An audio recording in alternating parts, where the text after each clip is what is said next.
Yeah. It's about time somebody do it. You know? Come on. Cause we out here, you know, we doing it.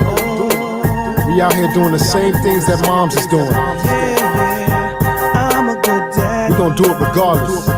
This is a dedication of good men and the fathers. Mostly overlooked, I had to do it regardless. They say the majority is lazy. This might be true, but some of us be providing them crazy. Not like we all dogs, men and women, we all gon' fall till the day that we all get called. But back to the subject at hand, some dudes can't be a father, cause they never became a man. And besides those, you got me and a group of others who cherish having a family. And we looking for support. If you believe there's good fathers out here and not all of us in court, I be cooking, cleaning, up late nights doing the homework, after hours of doing my own work, ready and able. Promise to fulfill my duties as a dad since they cut the navel cable. I'm not just a baby father, oh no, I work harder, oh yeah. So when my kids look at me, they proud to say daddy, that's my dad. I'm not just a baby father, oh no, I work harder, oh yeah. So when my kids look at me, they proud to say daddy, that's my daddy. And the new father of the year, I'ma keep getting this, I'm a ringer. I already got my speech written since some men get a bad rap. I grabbed my pen, I couldn't have that, and wrote this dad rap for him. I'm in the kitchen checking the grub, when things get hot I start flipping. I'm just a lion protecting my cubs. I left the clubs in the streets, but my pops ain't diminished, and them drug dealers know that my block is off limits. So what? Me and wifey broke up, nah, let me stop fretting. Every time I think of that I get choked up, and court we get no luck. And paying child support is like buying tickets to watch them grow up. So ladies, recognize a real man when you see one, cause even the queen gotta live in the kingdom. I'm the boss of them all, when I call they fall in. Hold on, I think I hit my kids calling. I'm not just a baby father, oh no, I work harder, oh yeah. So when my kids look at me, they proud to say daddy, that's my dad. I'm not just a baby father, oh no, I work harder, oh yeah. So when my kids look at me, they proud to say daddy, that's my daddy. Why you wanna take me to court? And why you wanna raise the support? Is that all you see in me? I wanna show my kids what a man should be. I'm so much more, I'm a man. I give my life, cause that's who I am. To make my kids proud, so they see I'll always be their daddy. Who would've known what I turned out to be? Unless they knew the fruits don't fall far from the tree. It was sown in me to provide for many. Meeting my fears head on, never hiding from any. Adopted it from my pops. Always worked hard to go the legal route, so I never had to run from cops. I had no idea how many floors pops had to scrub just so I could rock night scared. A human example, he was my knight in shining armor, and I'm sure that he was just a sample of credible men that ain't never had their name in lights. Would've gave his life to raise me right, introduced me to the church, was there for my first and second birth, even helped me see what I was worth. All you hear is pops is a rolling stone. You seen mine, he was alone. I'm not just a baby father, oh no, I work harder, oh yeah. So when my kids look at me, they proud to say daddy, that's my dad. I'm not just a baby father, oh no, I work harder, oh yeah. So when my kids look at me, they proud to say daddy, that's my daddy.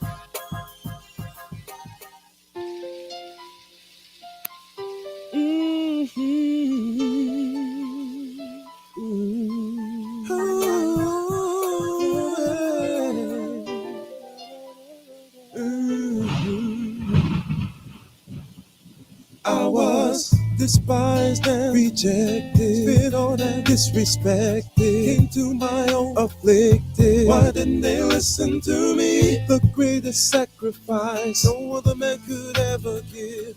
I gave my life and soul, knowing it would make you live. Spirit was willing, with my flesh I had to overcome. I asked my Father, pass this cup, but I was the only one to do His will, fulfill the scriptures to perfection. Laid out my life in hope of reconciliation. Christ is on His way. Will you be waiting for me? Christ is on His way. Will I find faith in Thee? Christ is on His way. Come to the end of this confusion. Christ is on His way. Establish eternal righteous ruling. Christ is on His way. Will you be ready for me? Christ is on His way. Or will I find iniquity? Christ is on His way. I bear the sins of many. Christ is on His way. How could you do this to me? Of all the families on earth, you only have I known. My sheep was lost in this world. To you my love was shown. I came to give repentance, forgiveness of your sin, to be a prince and savior, but you won't let me in. Instead you delivered me unto the enemy with all your blasphemies. How could you do this to me? Stiff-necked and stuck in your ways, you broke the covenant. You only got a few days before I make my judgment. Oh, forgive them, for they know not what they do. What they do, what they do. I will plead with them face to face till I turn them back to you. Yo, you thought I wasn't coming back? Imagine that, watch the sky crack when I attack. I held back the winds from the four corners. Now you were gonna watch my battle wax get bloody. No one above me to please them, to choose me, to bruise me, but nothing could move me. You refused me like you never knew me. I didn't have to do it when I carried your iniquity, your wickedly witchery. And you don't remember me, the whole world watched on my name. They lied, denied that I died, so they pierced my side. Now I will return to burn, to unlearn, but the whole world heard. But for Everything I do is for the Lord. If I breathe, I breathe for Christ. If I die, I die for Christ. No matter the price, understand it. I present my body as a living sacrifice. That's right. Repent, for the kingdom of the Lord is at hand. The coming of Yahushua is not. And He prophesied when He was going to be born and died. I hope these cats realize that there ain't much time. First and foremost is Satan host post. Keep your guards up and close with the armor of the Most High. He's not a man that he should lie. I hate when we teach Jake and they walk on by.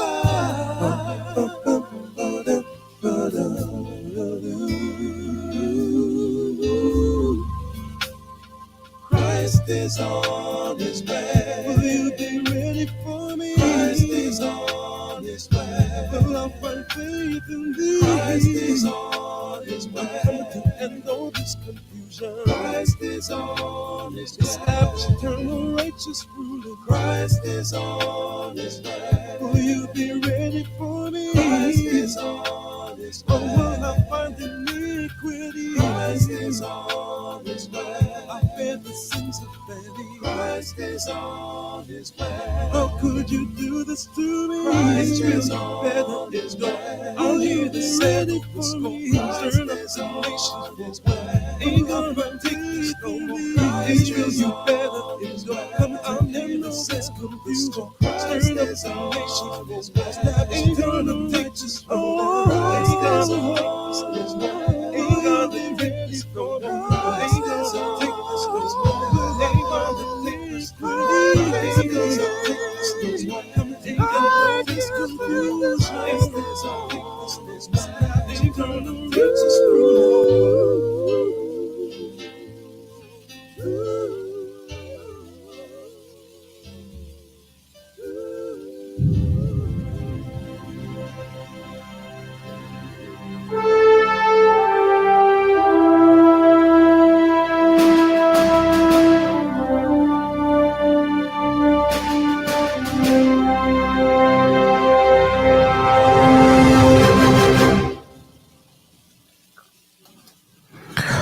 Welcome, everybody. Welcome to another meeting. Thank you for being here on this Wednesday night. Could have been any place, but you chose to be here in this meeting. Thank you guys for showing up. I hope you guys had a good Wednesday, good Monday, and a good Tuesday. So I hope you guys are figuring things out as we navigate this new world that we're living through. So, you know how we do it on Wednesdays. We go through our hashtags. First being no more. Second being be the change. Third is it takes a village. And the fourth is visitation rights are not for fathers, they are for inmates. First being no more. What does that mean? Today is the day for the new beginning. Today is the day that the old person that we used to be, we no longer will be. Today is the day that we choose to live our life as spiritual creatures and not emotional animals. Today is the day that we choose to take our lives back, to take control, to start acknowledging the truth, not lies, to start acknowledging what the world is and not what we want it to be. Today is the day that we stop blaming everyone for our mistakes. Today is the day that we choose, and I need you to listen to my words wisely. Today is the day that we choose. We make that conscious effort, that conscious decision to accept the truth, as hard as it may be. Today is the day that we choose to surround ourselves with people that love us in truth, wisdom, and understanding, the Father. Today is the day that we choose to accept what is, not what we want it to be, what is. Be the change. We all complain daily about how our communities can be better. We all complain daily of the things that we see, the problems that we see in our communities. And in our mind, we kind of figure out how things can be better. Well, if they did this, if they did that, we all look in our mind's eye and see how separated we are from each other in this day, 2020. So that change that you want to see, why don't you be that change? Why don't you start saying good morning to everybody? Why don't you go out there and make an effort to clean your neighborhood and not wait for the government? This is our problem when it comes to the have-nots, the poor area, the hood, whatever you want to call it. We choose here in the village to call it the have-nots, right? The have-nots community. And we choose to rely on outside help, government help, federal help, when we need to start looking at ourselves, start helping ourselves.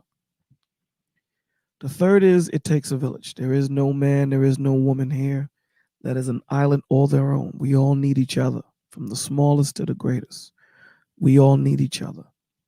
We all need that love. We all need to be encapsulated with that love, to let you know that you're not going through this by yourself, to let you know that there is someone there, that there are people out there that is going through what you're going through and are willing to love you through it and to apply their resources to help you. So just take the help.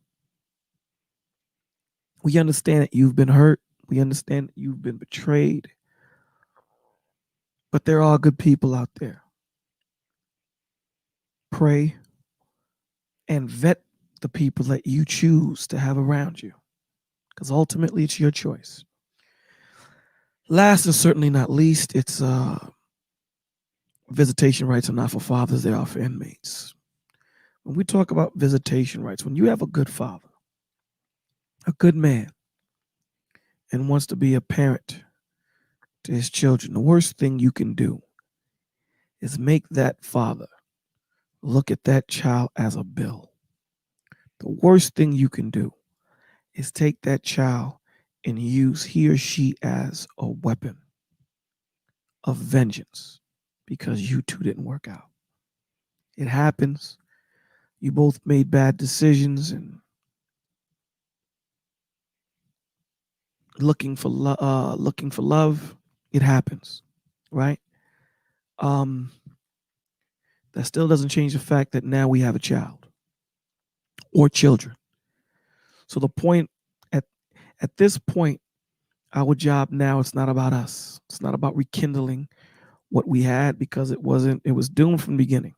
Now it's about making an environment for this child to learn.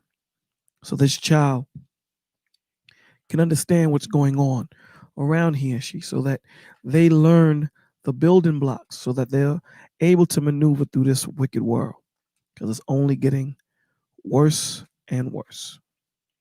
We move to AAA, acknowledgement, acceptance, application. Acknowledgement, acknowledging that you are the reason why you are in the position that you are in, not because of anyone else, but because of you.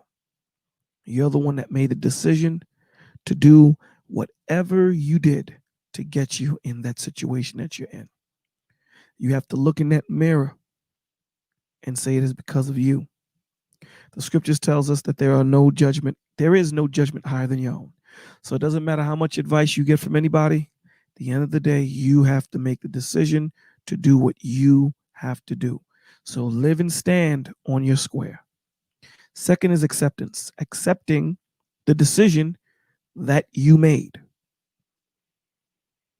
First, you have to acknowledge that you are the reason why you are in the situation. And then acceptance is accept the situation that you're in.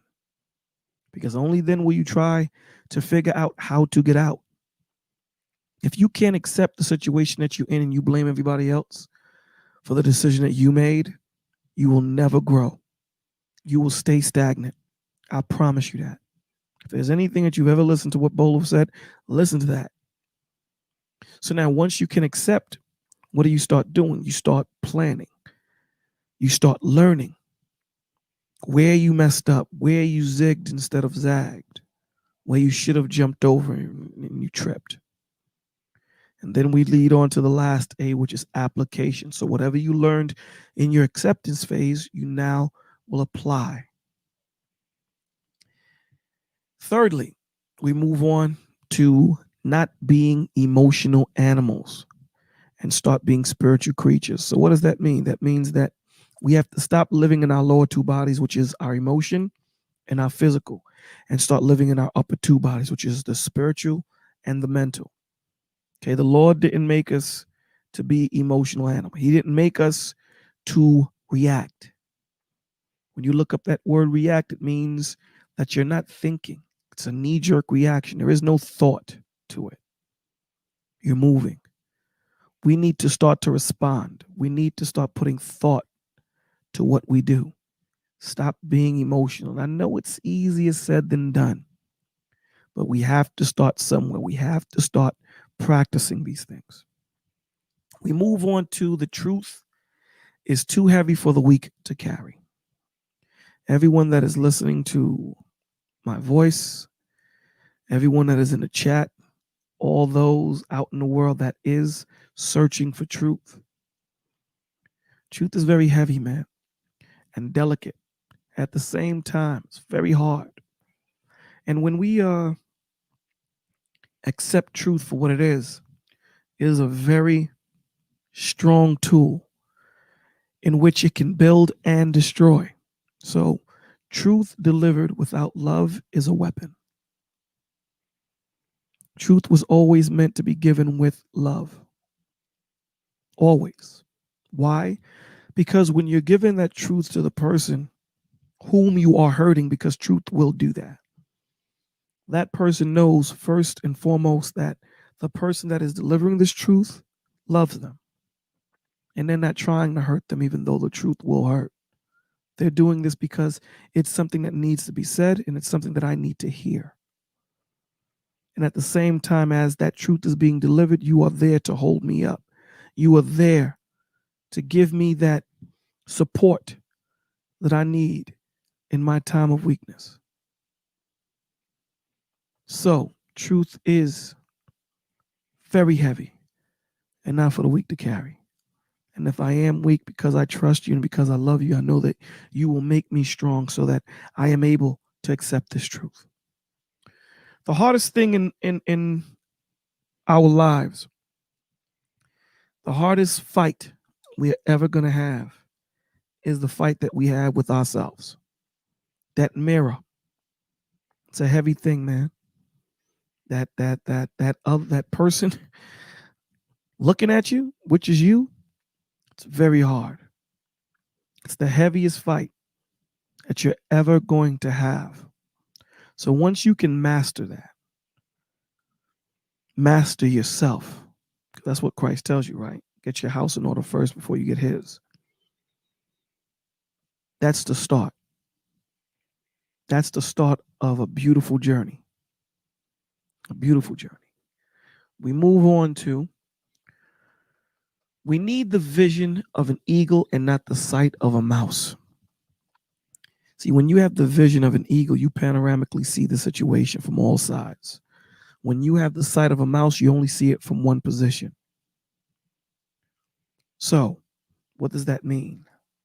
Before you make that decision, you want surveillance. You want to get all the information that you can get before you make that decision so that you can make the best decision to help you and your family, to help your village, to help yourself. So that takes patience, that takes time, that takes knowledge, wisdom, but most of all, understanding. So, here in the village, we believe in spiritual, mental, emotional, and physical wellness. We believe that all 4 parts of our bodies should be at a perpetual balance or as close as they can get. So this is what we do here. I'd like to thank all you guys for being here, those that are in the chat and those that are just listening. So before we start, I got to get this out before I get flagged.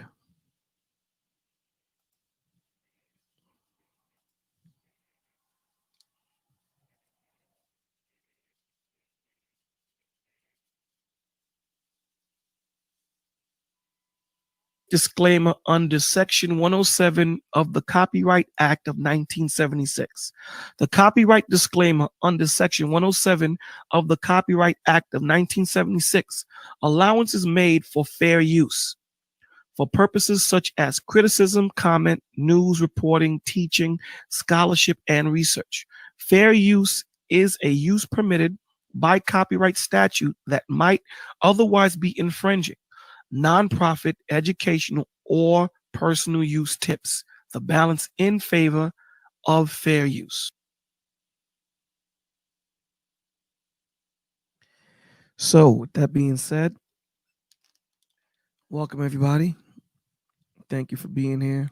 Thank you for showing up. Thank you for taking your time out of your busy day, busy night. We know that you guys are going to start celebrating this holiday that we have upon us.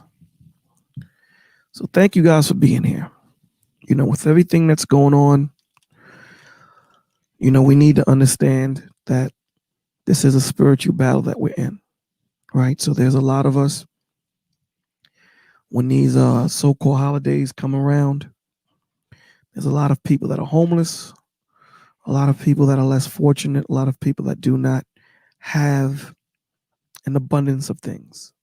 So if you happen to be fortunate more than others, please spread that love, you know, help your fellow man. That's what we're supposed to do. We're supposed to love each other. So with that being said, let me give some shout outs to Justique. What is going on? Shamar, I think this is the first time we've ever seen you, so let's welcome Shamar TV. Steve, what is going on? And Shamar, if you want to holler, please email me at bolotv16@gmail.com. CJ, what is going on? Always a pleasure. Drizzle Game, my brother, what is the deal? So, with that being said, Sha, what is up going on? Thank you everyone for being here. Let me do this for you, CJ. I should have did this a long time ago, but you know, sorry. What is going on, everybody? We are here to learn and see what is good, right? So we all see the title, When a Good Father is Absent from Their Children's Life. What is the effect? What is the effect? And, what we go through here in the village, it's not nothing that we don't know. However, sometimes, we overlook it. So our job here is to shine that beacon, right? Our job is to be that lighthouse on the beach in that dark, rainy storm where no one can see, foggy. And we have to shine our light. So the more knowledge and wisdom and understanding we get of the Father, the better it's going to be for us to go out there and learn and teach ourselves, teach those that need to be taught, help our families, help our children, help our wives, our husbands. That's what this is about, helping each other. So Shamar, if you really want to have a conversation with me, which I would love to have with you, please contact me at bolotv16@gmail.com. Again, bolotv16@gmail.com. Or you can call and leave a voice message at 347-394-5954. 347-394-5954. So today it's going to be short. It's not going to be a long one because I know people are cooking and going through their different rituals that they go through for these so-called holidays that we have. So what we're going to do is we're going to make it short and sweet. The effects of not having a good father in the home when one is readily available. Let's rock it.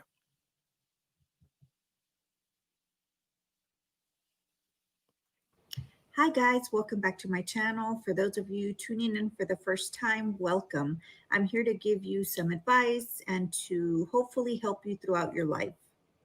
So today I wanted to talk about some of the psychological effects that can come from not having a father. And now you have to understand something. All of this is psychological. When we talk about psychological, we're talking about the mental. We're talking about the mind.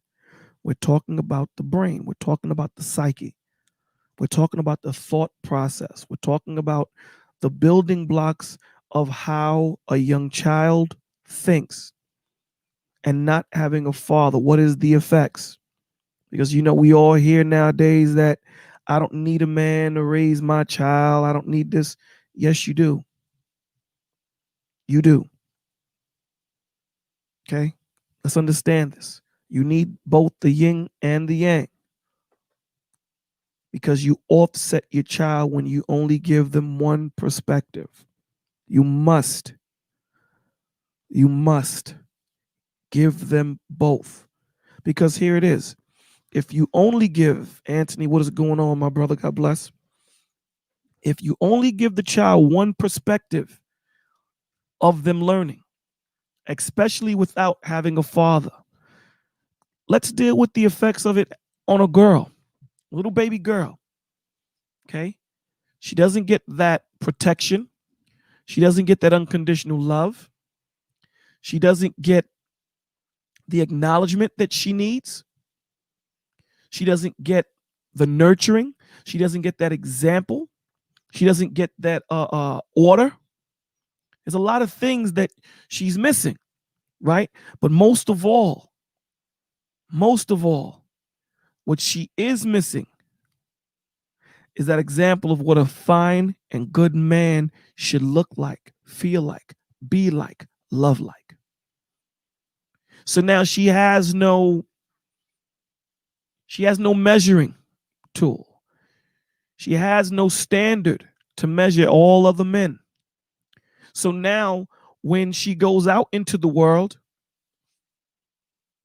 and some guy gives her something that feels like love, it isn't love. It feels like it. She has nothing to measure it up against, so she thinks that this is love.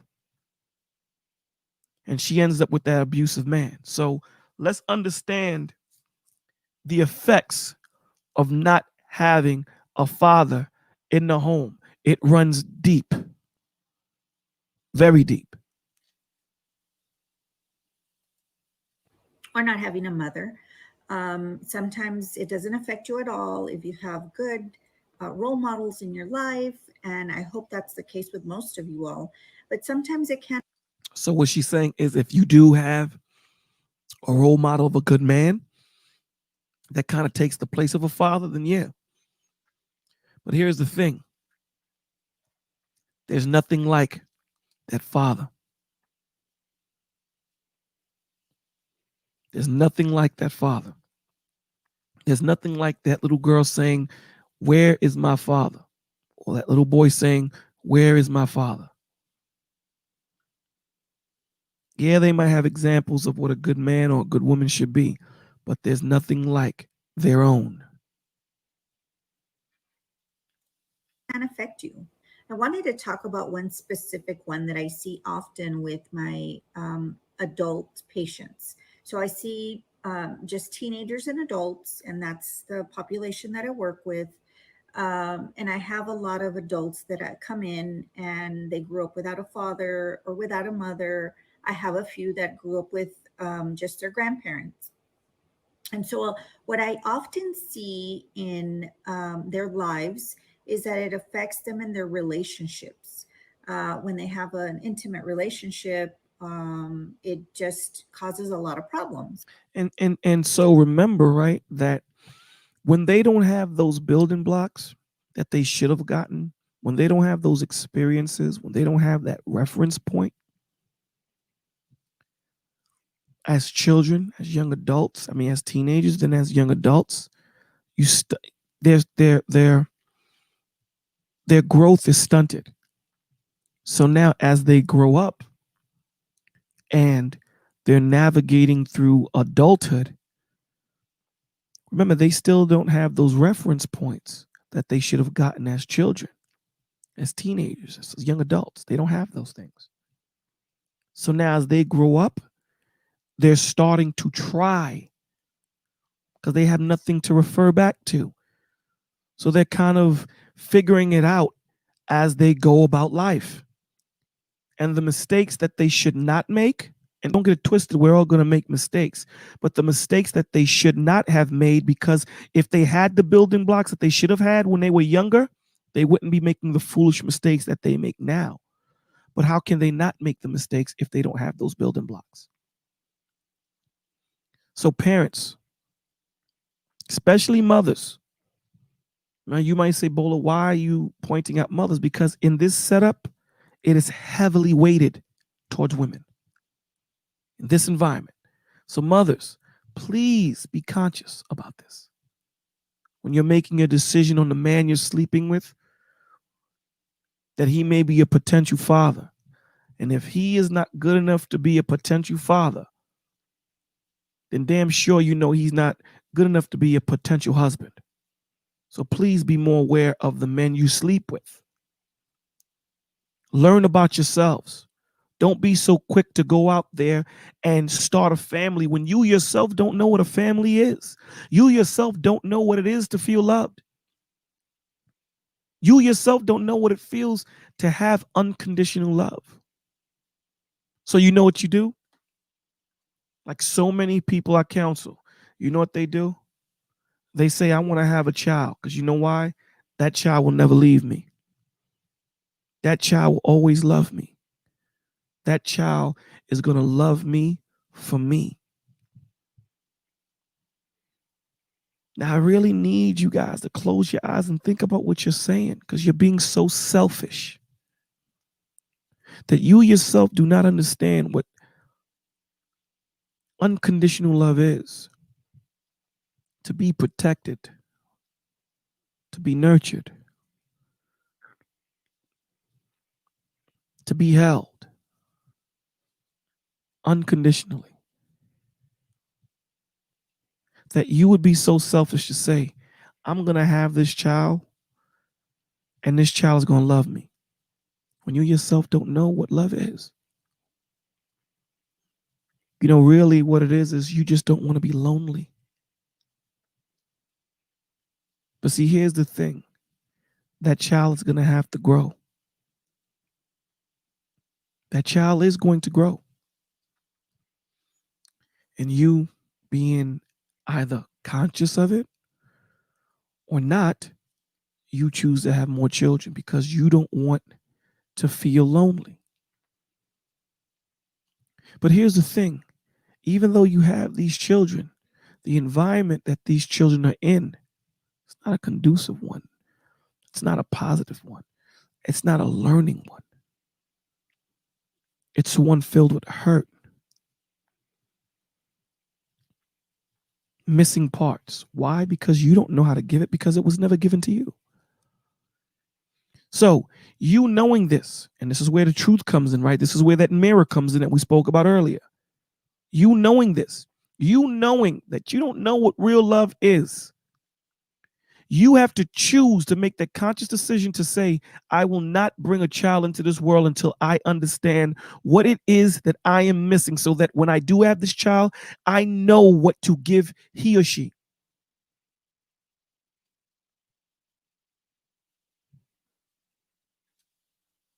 So I wanted to talk a little bit about that, and I wanted to talk about things that I tell them and things that I have them do that eventually help them become better partners and better in their relationships. So that one thing that I see often in my adult patients is jealousy and anxiety when they are in a intimate relationship. Especially when it comes to women. Especially if you've never had that fatherly figure in your life that gave you that unconditional love. That when you do get into a relationship and you do find that man,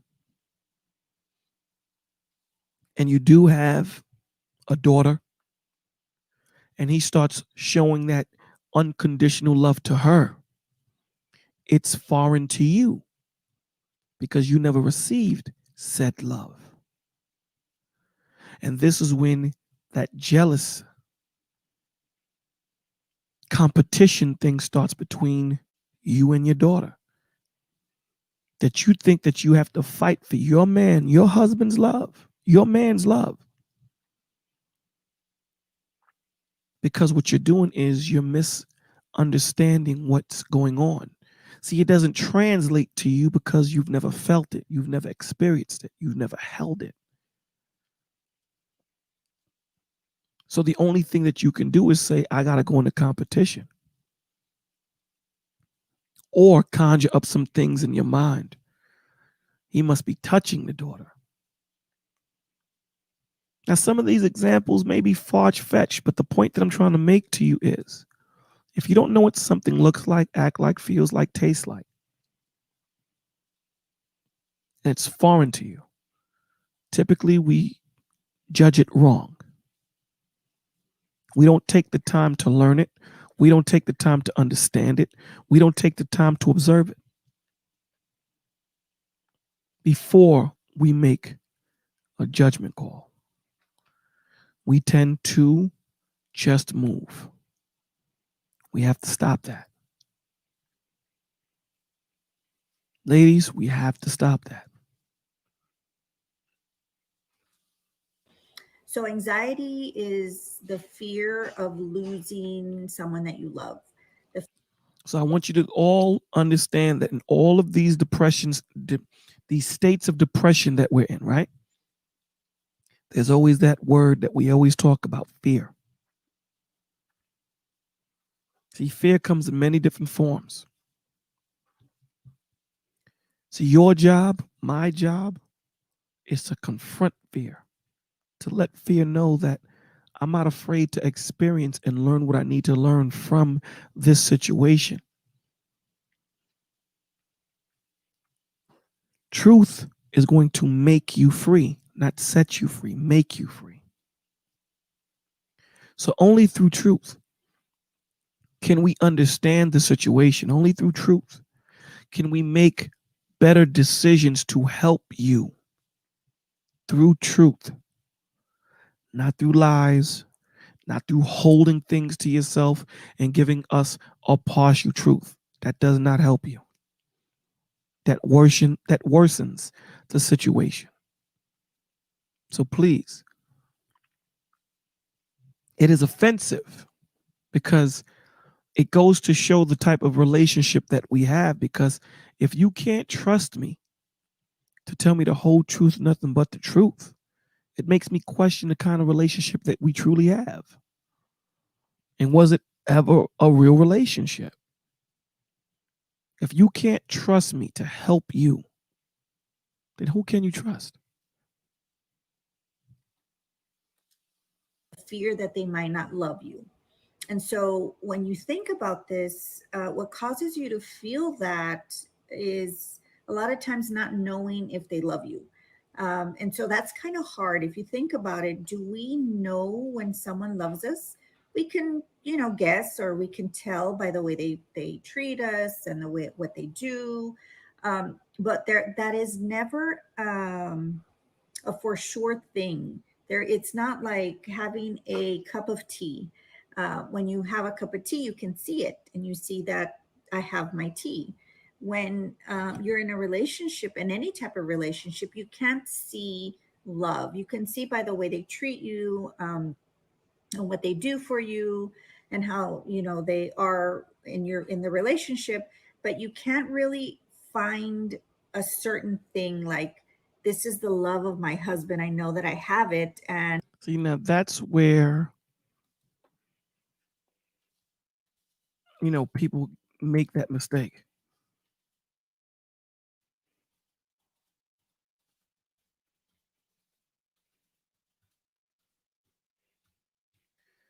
Love is an action word. So when she says that you can't see love, she's wrong on that. Okay. Love is tangible. How is it tangible? You say. How can I see love? Through the actions of the person that says that they love you. If I say that I love you and then slap the hell out of you 2 seconds later, do I love you? No, I don't. If I say I love you and then punch you in your stomach, do I love you? No. If I say I love you and then verbally disrespect you day in and day out, no. Because God says, if you love me, do my commandments. That's what he says. So there is a way to understand what love is. There is a way to define love. So when they say that you can't understand love, that's wrong. That is totally wrong. Love is how I treat you. Love is my sacrifice for you. Love is me providing for you. Love is for me dying for you. These are all the three things that our Lord and Savior did for us to give us that example of what love is, what love looks like, what love should feel like, what love should be like. When you look at that man and what he did, when you look at that man and see what he sacrificed, when you look at that man and you look at the burden that he took on his back, there was nothing that we did. It was because he loved us. So now how do we take that example and apply it to our lives? You go out there and you show people love, not for what they can do for you, but you show them love because of what Christ did for you. You pay it forward. So love is something that can be seen.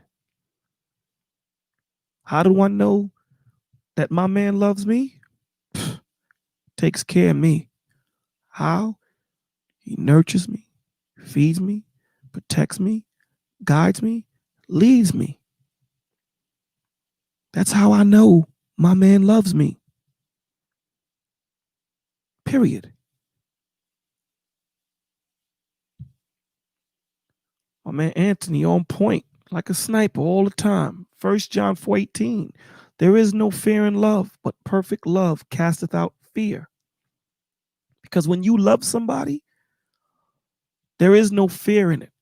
I know that person is not going to hurt me purposely. I know that person is not going to let me down purposely. Because fear hath punishment, and he that feareth is not made perfect in love. Christ didn't fear. And understand something, man. This is all easier said than done. Right? So when she says that love is not tangible, because that's basically what she's saying. She's saying that love is not tangible like a pencil. It is. It is. When you sit there and you say, I love this man or I love this woman, why do you love them? For what they've done. They want nothing back. They just do it. Not for what I can do for them, because they don't look for something back from me. The only thing they want is to be loved back. Right? So she says that love has it's not tangible like a pencil or a cup of tea. Let's see what the book says. This is 1 Corinthians chapter 13. We are going to start at 4, guys. And we always give you chapter and verse book so that you guys can go back later and look at it. Okay? We're going to start at 3. And though I bestow all my goods to feed the poor, and though I give my body to be burned, and have not love, it profiteth me nothing. You better understand what is the reasoning for you doing these things. Because I can sacrifice myself. I can give you this. I can give you that. What is the reasoning? I do it because I care for you. I do it because I want you to feel protected, to feel nurtured, to feel honored. 4, love suffereth long and is kind. Love envieth not. Love vaunteth not itself. It is not puffed up. Doth not believe itself unseemingly.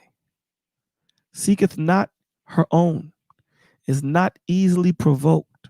Thinketh no evil. Rejoice not in iniquity, but rejoice in truth. Beareth all things. Believeth all things. Hopeth all things. Endureth all things. Love never faileth, but whether there be prophecies, they shall fail. Whether there be tongues, they shall cease. Whether there be knowledge, it shall vanish away. For we know in part and we prophesy in part. But when that which is perfect come, then that which is in part, which is us, shall be done away with, because Christ is perfect. So when he comes back, he is going to make us whole. So this is love. So what does love look like in a man? Christ. Ultimate example. Ultimate example. This is what love is.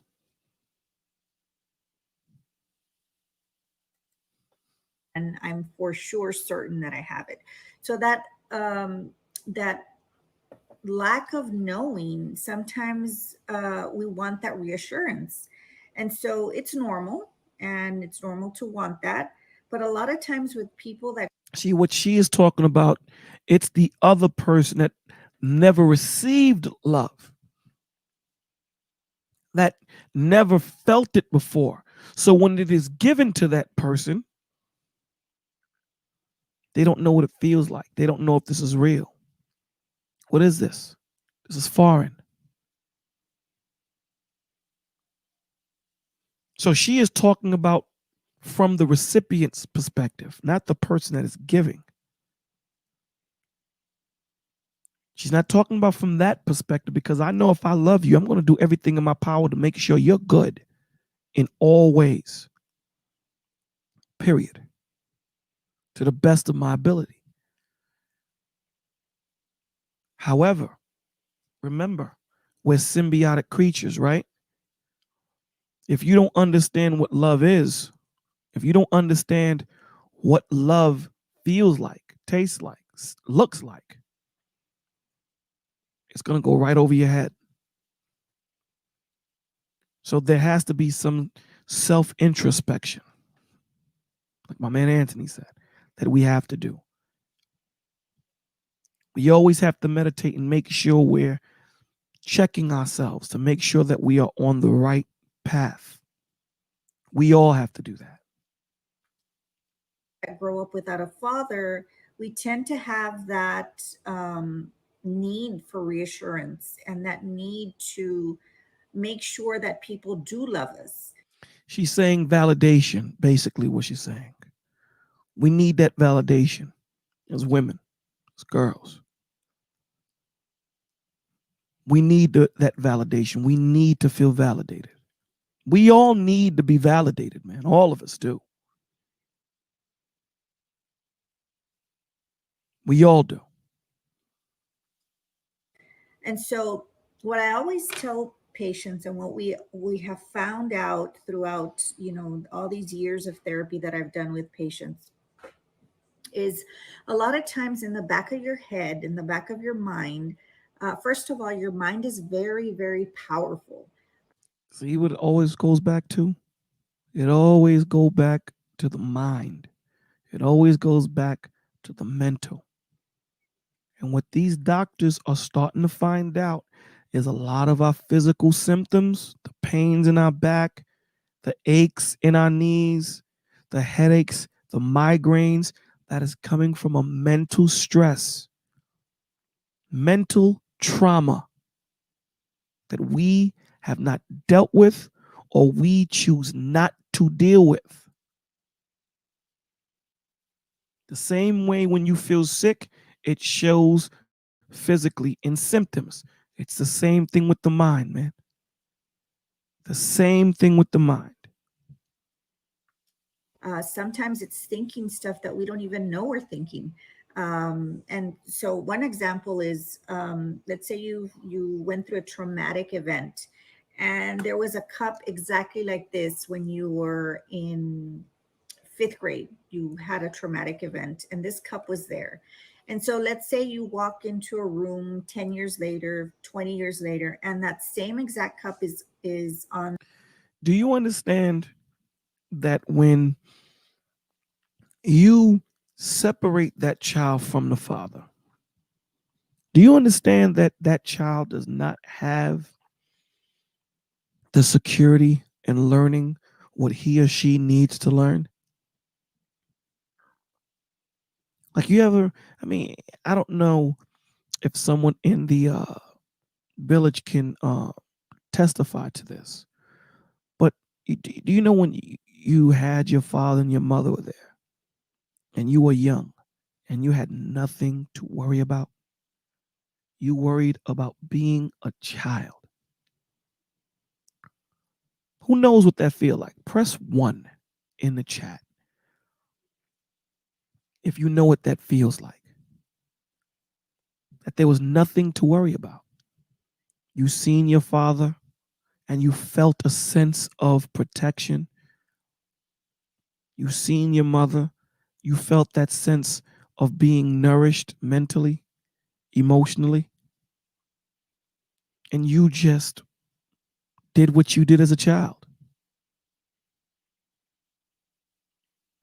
Not everyone was blessed to have that. I was one of those children that was blessed with that.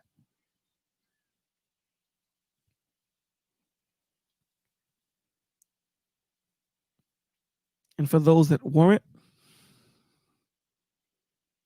I deeply apologize to you, because there is a lot of things that you did not learn, that you weren't privy to understand. And that's an experience that, you missed. And it is something that can't be put back in you.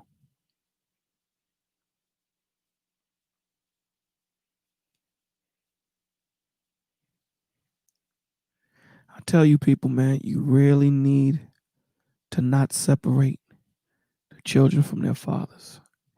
If it's a good man, please don't. You're doing a disservice. Someone's desk. You might not remember that that cup was present when you had that traumatic event, but your mind does. And so you might walk in there and get some sort of anxiety or sad, and you don't quite know why. But our mind picks up little things like that. So our mind is very powerful. So having said that, So her saying that, what she is saying is what we say in the village all the time. So something happened to you when you were 6, right? She used the cup. TK says, my father was great. He really looked out for me. My mother, not so much. She saw us as a burden. That's okay, because I am my father's son and I am my son's father. Beautiful. Beautiful. What she is saying is this, that you had a traumatic situation happen to you in your life. And your mind, your spirit, your mental records the whole thing. It remembers the whole thing. But what it does to try and protect you is it blocks out certain portions of that memory that's going to hurt you. Right? This is the emotional. It blocks it out. But your brain is so strong, your mind is so strong. You may not know what it's blocking out because it blocked it out. But every time you enter into a situation like that, you get anxious, antsy, there's an issue. So what do we say here in the village? There's always something to learn from your traumatic situations. Someone or something need to get the blame. You cannot continue walking with that hurt. It will eat you up from inside.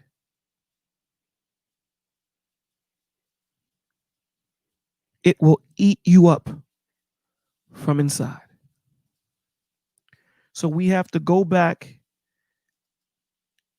in our mind's eye and experience that situation.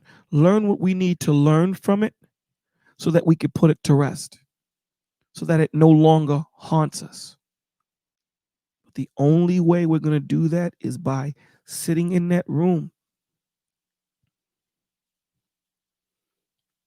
and with that eagle's vision, panoramically, look at that situation from all angles and learn what we need to learn from it so that we can become better people, better fathers, better mothers, but most of all, better servants to the Father. our mind is very powerful. Sometimes you don't realize that you're thinking, my father left me, or my father didn't want to be a part of me. Of course, there's people that grow up without a father because their father passed away, or, XYZ. So what happens in situations like that? Your father passed away and, there's nothing you can do to replace that hurt. But that's not the majority of the situations that in the have-nots world that we're in. A lot of the situations that we're in is the mothers take the children away. They take the children away. So when a child says, why isn't my father here?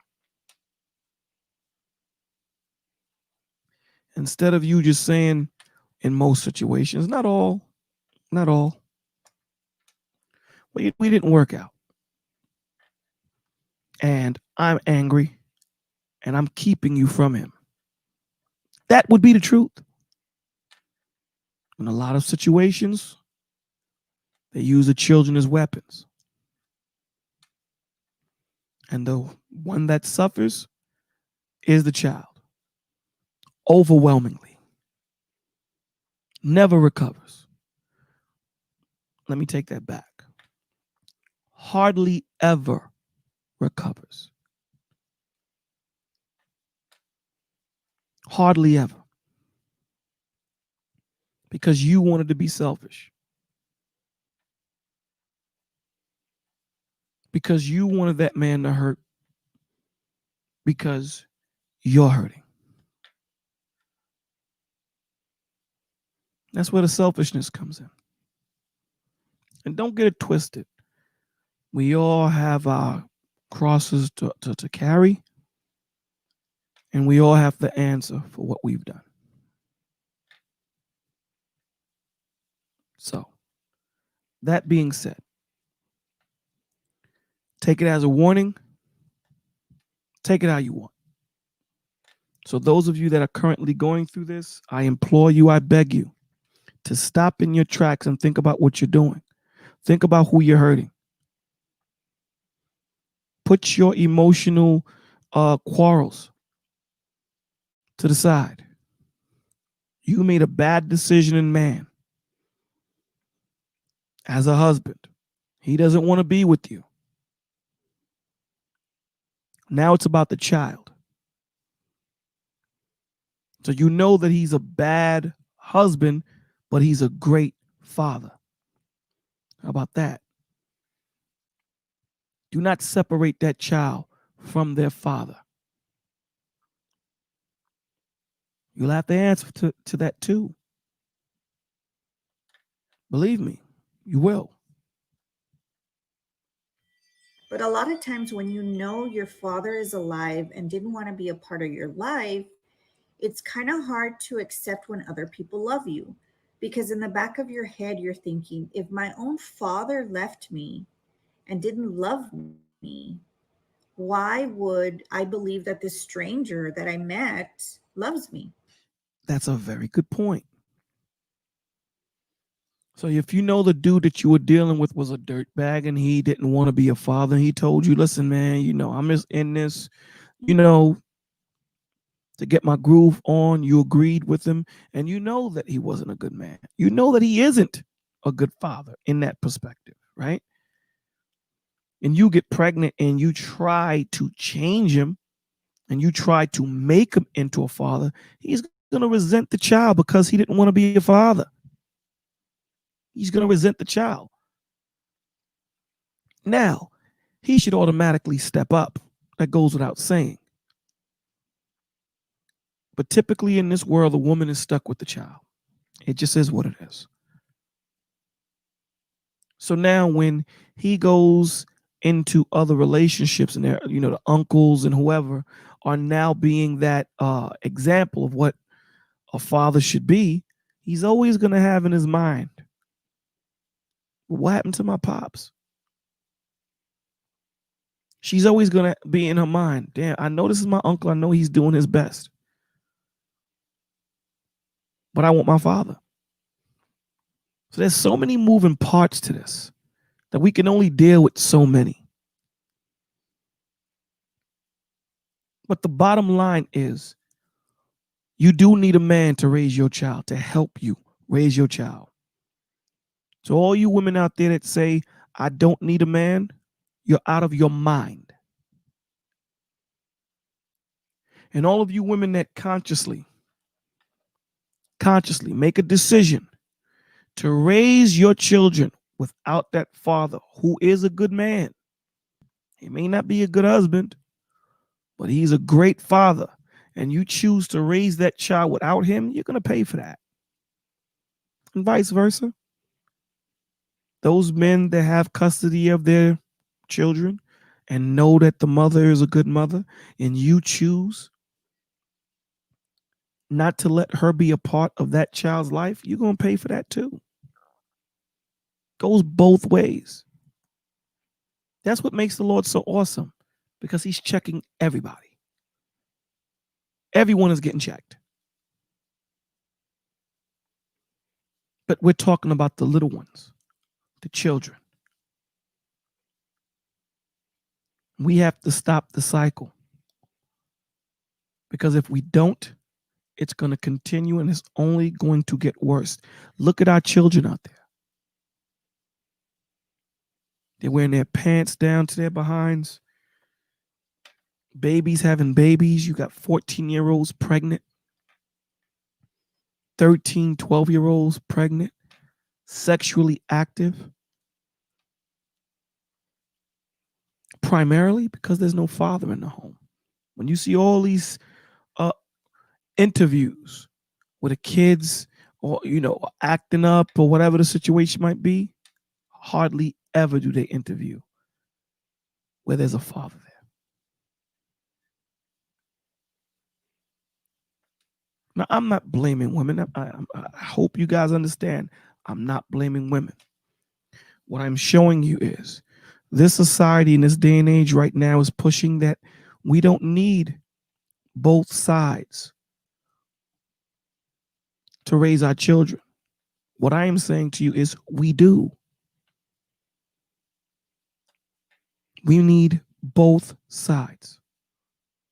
So don't let Uncle Sam become your child's father. And so it's kind of hard to accept that in your mind. You think that nobody loves you.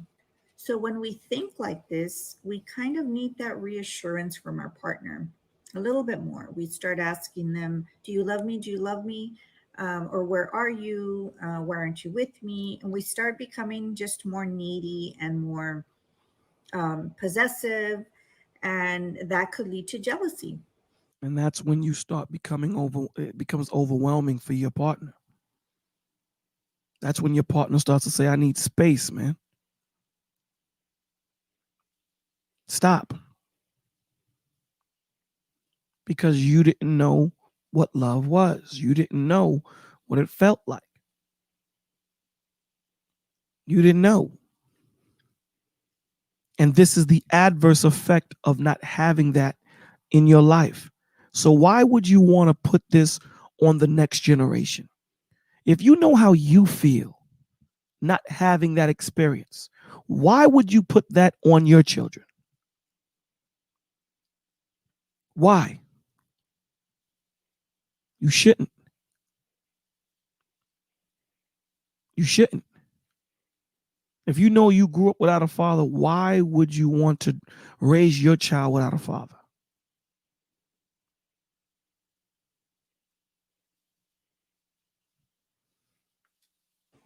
And so what I want you to do is I want you to think of this for a bit and think of, do I think that I don't deserve love because my father left me or my father didn't want to be a part of me? So think of that. And I want you to think of a 6-year-old little boy whose father left him. And he comes up to you and he asks you, I don't think I deserve to be loved because my father didn't even love me. And I think that no one's going to love me. What would you tell them I deserve to? Oh man, Drizzle says, I don't know if you read it before, but the mission statement for BLM, for those of you who don't know what BLM is Black Lives Matter, talks about advocating for fathers, not being in homes, or that's what I got out of it. We're going to get to that too, brother. We're going to get to that. TK says that last point, most women don't think about that. Yeah? Because, anger, fear is a very selfish emotion, man. It's a very selfish emotion. You're only thinking about yourself. And this is what all of us go through, right? It's very selfish. You're not thinking about that other person. All you're thinking about is how I feel. what happened to me. It's a link, brother. It's a link. I'll put that link in there. You click the link. And when you click the link, it's going to take you to another page. Make sure that green bar is going up and down before you click on. That's going to make sure that your mic is working. To be loved, because my father didn't even love me. And I think that no one's going to love me. What would you tell that 6-year-old? Would you agree with him? Of course you wouldn't, right? So just how you would reassure him and you would try to get him to not think that way, that's what I want you to do with you. I want you to reassure yourself and realize that. That's a very good point. So what she's saying is the way you would protect that child's mind to make sure that that child had the environment for that child to flourish. Because it's not going to just be about you telling that child that, no, your father did this and your father did that. You're going to have to do more to fortify those words that you're giving that child. Well, I can't just say I love you and then there's no action behind it. Love is an action word. Love is a verb. That's what it is. Okay? The same way you build that environment around he or she is the same way you should build that environment around yourself. To know, because a lot of the times when we're harming people, we don't know we're doing that. We think that what we're doing is the right thing. A lot of the times that happens. But like I say, and we've said this in the village in the past, the best view of the fight is from outside the ring. So sometimes what you need to do is just meditate, be in the moment, step out of the situation and look at it from the perspective of everyone else, not from you, not from him. And just look at it and say, damn, what am I doing?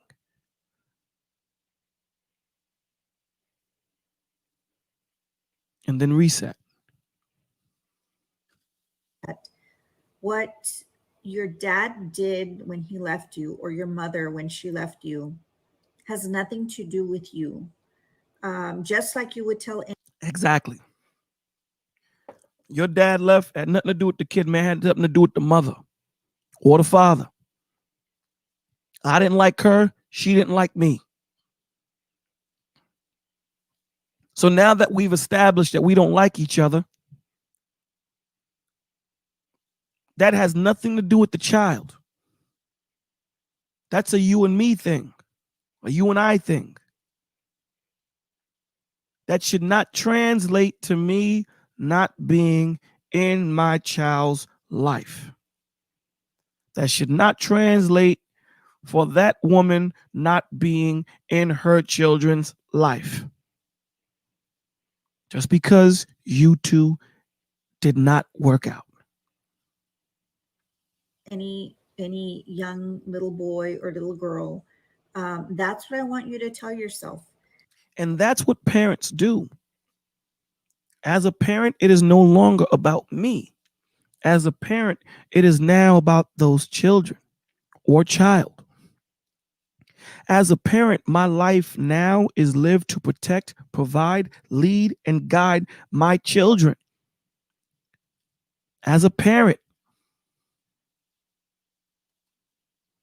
No, you're not in yet, TK. You sure you clicked that link? Because I do not see you in the back end. Let me put it in again. Click that link. I do not see you in the back end because you would pop up. I don't see you. There you go.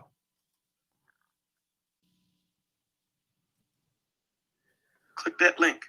I do not see you in the back end because you would pop up. On, brother, I'm here. You need you see me now? I can hear you now, but you need to mute that. I need to mute. Oh, okay. 1 second. Sorry. That's okay. Okay. So how you doing? I'm good, brother. How are you? I'm good. You've been speaking some real truth, my friend. Thank you. Very rarely do I get a chance to see you. I saw you on a couple of other broadcasts. This is something that really hits home for me because I am what you would call a passionate father. My wife and I are divorced. We have been for some time now. But one thing that we've made sure of is that we know that our job is to raise our son. So we have, made sure that he has a very balanced life between him and myself, or between his mother and myself. And I told him straight up. I said, look, buddy, I said, you're a little black kid and a boy. And you know how many boys don't have their fathers around? You need to understand the gift that you have with me standing in front of you right now.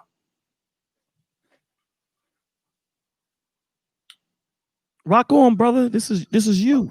Oh, Rock okay. I'm not going to. No, go ahead, brother. I'm not going to interrupt you. This is your time. Go ahead. Yeah. So, I said to him, I said, you have to understand the gift that you have with me sitting in front of you and taking the time out to be with you and to actually take an interest in you. Sometimes you'll say I'm a little bit hard on you. Sometimes you'll say, why is he being like that? But there's a reason why I'm being like that. Your mother's there to give you the hugs and kisses and the cuddles. I'm there to equip you to succeed in this world and surpass me in this world. Straight up. You know what? And this is, I think, what we need to understand when you look at it. The Lord even says that, at the age of 12, give the child to the father. Yeah, well, he's coming to me when he's 12. But what I'm saying is, and this goes for the man and, the man child and the woman child. Yeah. But the simple fact that the woman has done her job. She's given she's taught the child emotions, love, such and such and such. It is now our job to give them order, to give them structure, to teach them what the world is. Yeah. Not what we want it to be. Yeah, the saying that I have for him is the saying that I have is see the world as it is, not as it's told to you. Boom. And he understands that fully. People may say, because a lot of the things we as fathers, we battle a lot of things. We have a lot of things that are against us. We have the school system that's against us when it comes to boys. We have the media that's against us when it comes to raising our sons. We have pop culture that's against us when we're raising our sons. They're all giving them conflicting ideas of what it is to be a man. They're making it that being a man is a bad thing. And the uphill battle that we fight as fathers is to let our sons know that, no, it's good to be a man. You are lucky to be in this fraternity. Yeah. And, that's what I battle with every day. A quick example, I was playing Monopoly with my son. We play Monopoly a lot. He's getting pretty good at it. But this is an example of what the school system is doing. I'm telling him if he buys a certain property, he can profit. But if he doesn't buy it, he'll lose. And he couldn't understand for a split second what it meant to profit and to be in business. And I said, wow, what is the schools teaching him? And he says, well, doesn't everybody get the same amount? I said, no, son, it doesn't work that way. I said, when you get an opportunity, you take it. This is an opportunity that I'm giving you. He finally got it. He bought the property. And then what ended up happening was I landed on his property. He completely cleaned me out. Okay. He completely cleaned me out. So, but he won. And it was at that point that he understood what I was trying to teach him. You know what that's called, man? That's called experience. See, Yeah. Experience is the best teacher. My son was the same way, right? My youngest son, he used to always touch the radiator or radiator, whichever. Yeah. And no matter how much I told him, he was one of those children that was very fast on his feet and he could run around and all this stuff. So no matter how much I told him, it was hot, it's hot. He didn't learn from it. Mm-hmm. So one day it was hot and I let him touch it. Yeah. Never touched it again. Well, there's a saying, experience teaches harsh, but it teaches best. Mm-hmm. And no matter, I can leave the room, he'll never go towards it. No, because he has that experience of having his hand burned. So there you go. So he matched A and B equals C. Yeah. He matched it. Now, in a situation like that, a mother wouldn't have let that happen. No. And that would have been a harder learn, because now he can equate that and say to every action as an equal reaction, right? So now Exactly. if he doesn't learn this as a young age and he tries to learn this at an old age, it could end up being in jail, killed, Yep. maimed, anything. So Yep. this is what you take and you rob from these children, because as fathers, don't get it twisted, it hurts us to see our children hurt too. Sure. But the Lord made us hard enough to say this is something he needs or she needs to learn. Mhm. She needs to understand, or he needs to understand this, because you know what? When we're not here, Yeah. the world is gonna hit. Nothing hits harder than life, man. That's true. That's true. Yeah. So- and I think, and So, I, so Go what ahead, is the man. relationship? What is the relationship with you and your son? it's great. How that's beautiful. It's great. I mean, he's your typical kid. He's not going to call me unless he's not going to call me all the time, and that's okay because he's at that age. He'll be 11 in January, so that's fine. So I make sure I call him. But when we're together, we have great conversations. We do stuff together. I share with him my passions and my hobbies and things that I like to do. So he sees what I'm all about. He sees who I am as a person. One thing I've made sure of not doing is censoring myself around him. What he sees is what he gets. Okay.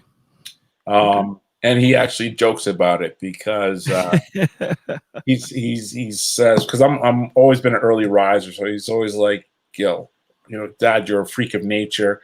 I'll be in the summertime, I'm in the garage lifting weights and stuff, and he's still sleeping, and he'll come outside and go, "What are you doing? Why are you doing this?" And I was like, "I have to do it because I have to. A strong body is a strong mind, son." Mm-hmm.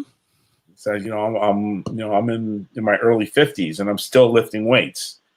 Yeah. And you see what the thing is, what he's seeing is not the weight. See, he hasn't equated that yet. No. What he's learning from watching you is discipline. Yeah. Well, absolutely. That's what he's learning. He's learning discipline, but he hasn't matched it with what he's seeing. Yeah. But he's going to learn it, discipline. And Yeah. that's when he's going to say, wow, my pops did this. Yeah. And then that's what he's going to, he's going to echo. And that's a beautiful thing, man. Yeah. It's an awesome thing. You have to teach them with sons, you got to teach them by doing. You can't be, I always have the analogy, you can't be the fat gym teacher that tells the kids to go run laps and you're sitting there counting off laps. No, you got to run those laps with that kid. You got to tax yourself with them. So for instance, if we go for a bike ride, right? If he complains, it's like, hey buddy, you know what? We're going to go for another. Well, I'm up here in Toronto, so another kilometer. Okay. Right. So every time you complain, I'm tacking another, let's say, for instance, another mile on to the ride. Got you. But I said, but I'm tacking another mile on, but it's actually 2 miles because it's a mile to get back. Exactly. Let me ask you this. Yeah. How was the transition? Was it a hard transition through the divorce with your ex and the child, acclimating himself to the situation? How did that translate? How did that go? Well, it wasn't as hard because he was so young. He was 2 when his mother and I separated. To be quite honest with you, I knew my marriage was over a while shortly after he was born, just because her family was so evasive that I could not be the man I wanted to be. I could not be the father I wanted to be. So I had to make a decision. So I said, you know what? I'm going to hang in here for 2 years because I know those are very, very important years. And then I'm going to go and build my life. So the toughest day was the day that I walked out. But because he was so young, he just got used to it, because I left the marriage, but I never left my son. Okay. So let me ask you this. Was there ever a bad time between you and your child's mother where it kind of translated into the environment that the child was in? No, we were very careful of that. We were very careful of that. There So was, y'all are very adult about it. yeah. There, for me to say that he didn't witness a couple of arguments, I'd be lying. He only witnessed two. Let me ask you this, TK. Did Mhm. you grow up with both parents? Yes, I did. Did your mother grow up with both parents? Did the child's No. mother grow up with both parents? Oh, did my ex-wife grow up with both parents? Yeah. Yes, she did. Yeah. So let me ask you this. Do you think that contributed to the way you guys handled this situation here? Quite possibly. Where his mother is concerned, my ex-wife is concerned, she is a really, really good woman. She's an amazing lady, actually. She grew up in a very traditional Italian home, and a lot of the stuff that you see the women that are involved in now, the whole feminism and all that stuff. She was never really a part of that. I mean, she didn't have a Facebook account until about maybe 3-4 years ago. Okay. So she wasn't necessarily sheltered, but she grew up in a home where the values were very traditional. And that's just the way she was. She was never a party girl or anything like that. So I think that was a big contributing factor to us being able to be as harmonious with each other as we were. So that's the point that I'm trying to make, that because you both had both your parents, you understood both portions of it and the balance of it.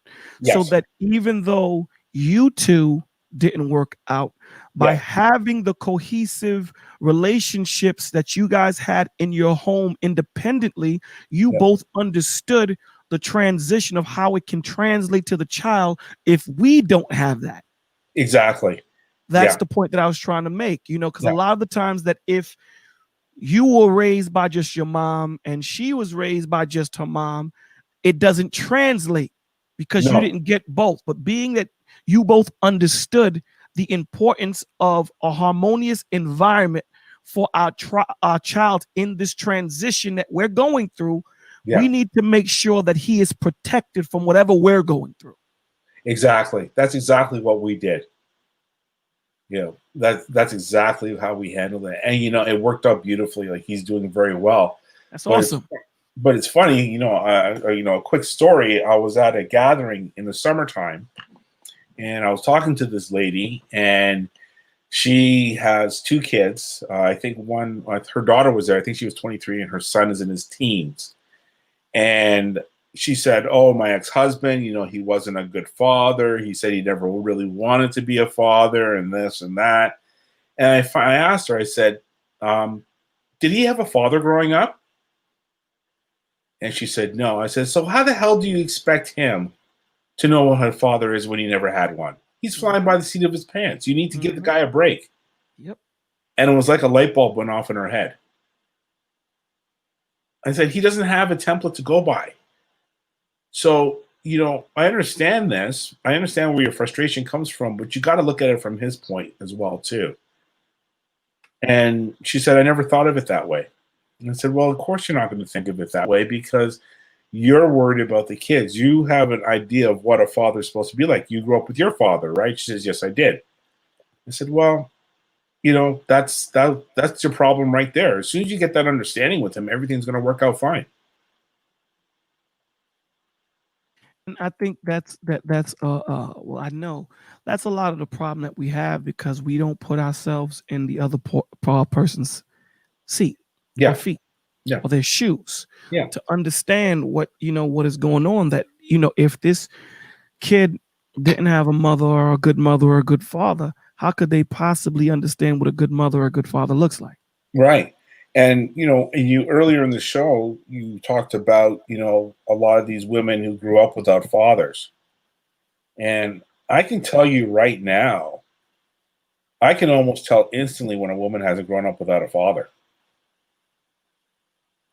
And I don't know what it is. It's just, I can just tell. And what scares me more is when they have children and that child is a boy.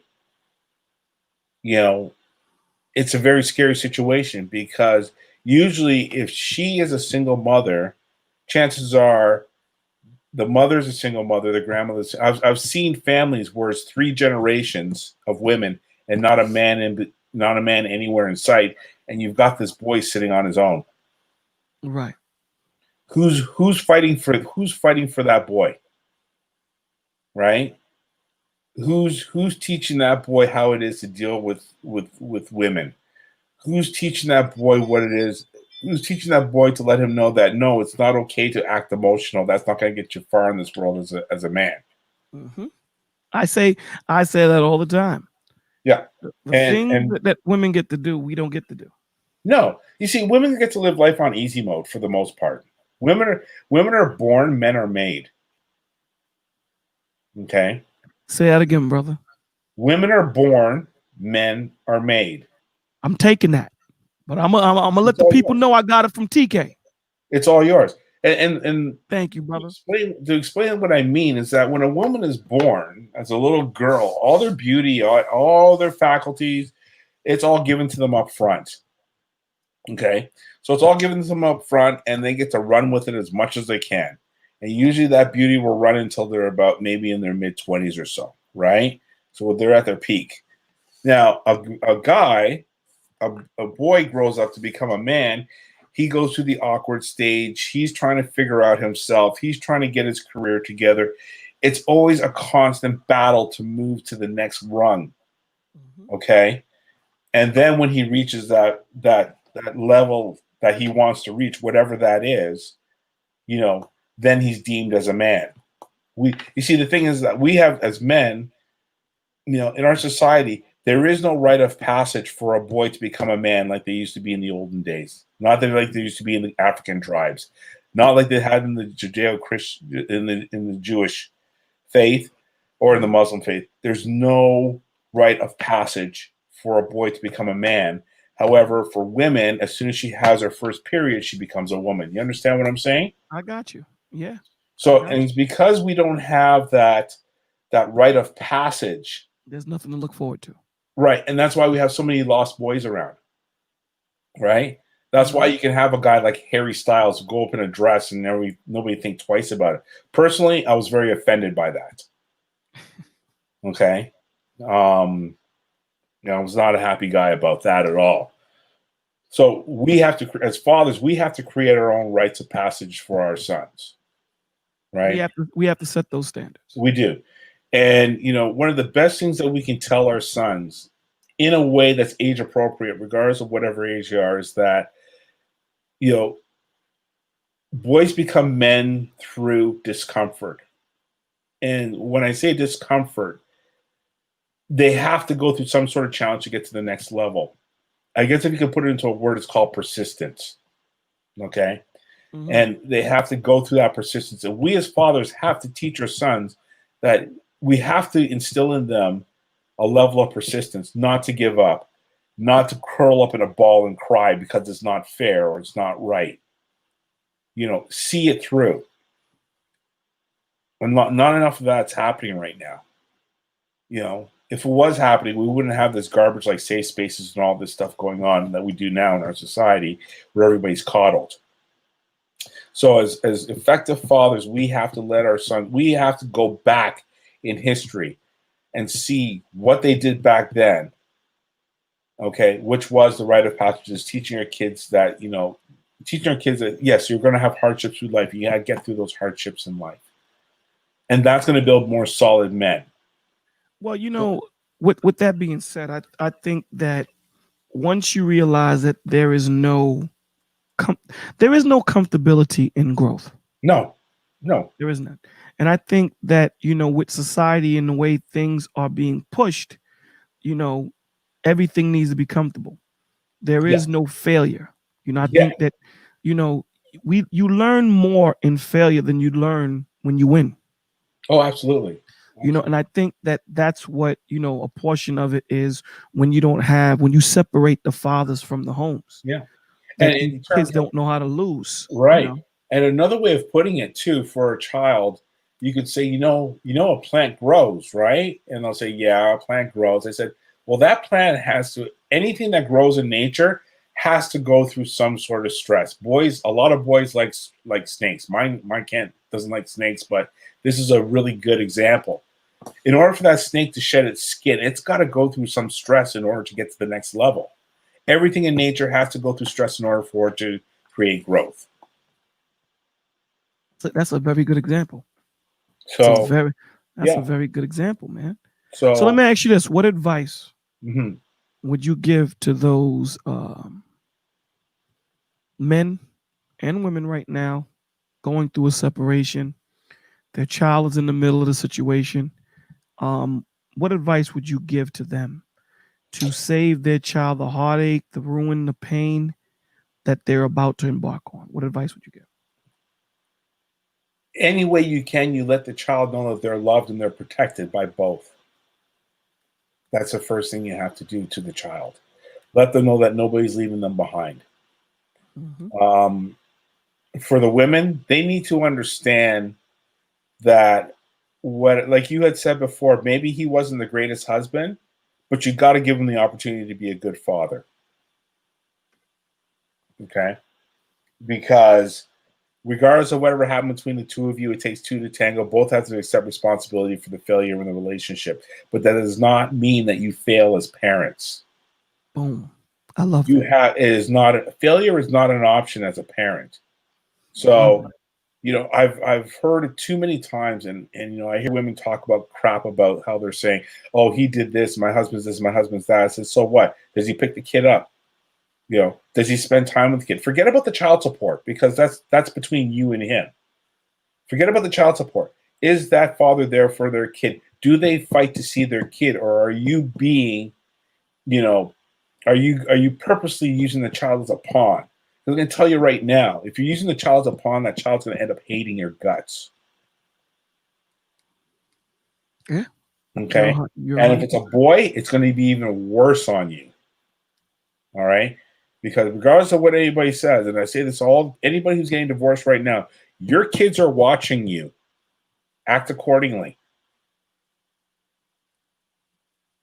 Bro, you're 100%, man. Act accordingly. You're in Canada? Yes, I'm in Toronto. All right, brother. All right, damn. We got Toronto in the house. Yeah. Toronto's in the house, man. Yeah. So how long have you been watching? How long have you been a member of the village? Oh, wow. You know what? I watched you back. I think it was in the summer. I had commented a couple of times. And then I kind of stumbled upon this podcast today. And it's funny that I did, because one of my plans for 2021 is to start doing podcasts as well, talking about these very same things. Okay, brother. Well, I would love to collab with you. Oh, yeah. Well, you know what? I've got people who are saying, yeah, we'd like to do stuff with you. And the way I want to do it is, not just about from a Black perspective, but from a man perspective. Well, that's what we do here. Yeah. Definitely. Yeah. It's not, this transcends color. Yeah. Because, back in the days, if this, when you look in the hoods and you look in the have-nots, because, there's Asian, Black, East Indian, Indonesian. It isn't a Black thing anymore. It's multicultural. Yeah. So with that being said, this is why we don't specify color. Yeah. And, and I've kind of fallen into this where I'm actually counseling guys who are going through separation and divorce. Right. So they're kind of, one guy showed up at my house, just guys that I know. Is like, what, I'm going through this. It's like, all right, here's my card. Call me if you have any questions. I'm by no means a law expert, but, I can tell them what to expect when they go into the family court system, what to expect, in terms of behaviors from their wives and, so stuff like that. So, yeah. So, I felt that, I have all this knowledge. It'd be a shame not to share it. And part of it is to leave a record for my son as well, too. because I got in the fatherhood game a little bit late. I got in at 42. So, you know, the chances of me seeing him hit my age are very slim. Well, we pray and hope. Yeah. I hope to. Right. You know. Let me ask you, when is your son's birthday? January 15. January 15. Okay. You know, Right. That's right around the corner. Same day as Martin Luther King. Oh, okay. And I named him after Marcus Garvey. Nice. I actually have a portrait of Marcus Garvey in my home. It's one of my prized possessions. Wow. Yeah. Wow, so when he comes into my home, what he sees are pictures of Muhammad Ali, Malcolm X, Marcus Garvey. He sees African carvings. He sees all that stuff. Right? Right. So he sees his heritage. He sees his heritage, but then he wonders why Dad puts Supertramp on the stereo.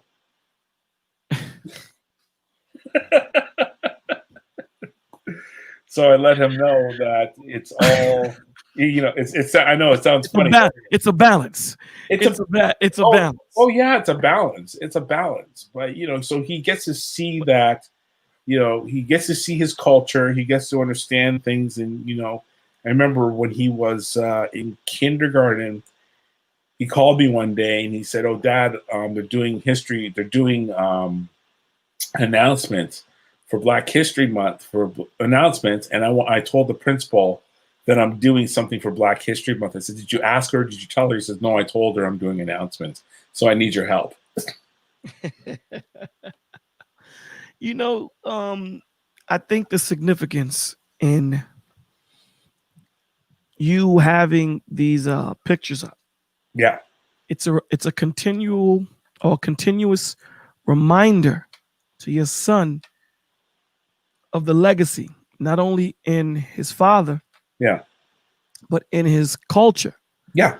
And I think that, and I know that it's a responsibility that they take on when they see this and they act accordingly. Yeah. If they do not know where they come from, they cannot learn and understand what they are and who they are. Yeah. So when these women call themselves queens, I'm just saying, no. I'm being real. I'm trying to be serious, man. Don't make me laugh. Okay. When these women call themselves queens, I think, okay, and you know, to each his own. But if you're going to call yourself a queen, then you should hold yourself to the standards thereof. Yes. Then you should walk, talk, act like a queen. Yes. It's the same as when these guys call themselves kings. Yes. Then you should walk, talk, and act like kings. Yes. Shooting each other, killing each other, robbing each other, dressing like thoughts, whores, and being promiscuous are not the standards of kings and queens. I couldn't agree with you more. So I think that you know what you're doing is you're setting him up to win. Your building blocks that you're giving him, and I want everyone to hear the building blocks that you're giving him are gonna root him hard, bro. Are gonna root him to the ground hard because you're teaching him, you're showing him, you're giving him the standard of where we come from. Yeah. It's all about standards. And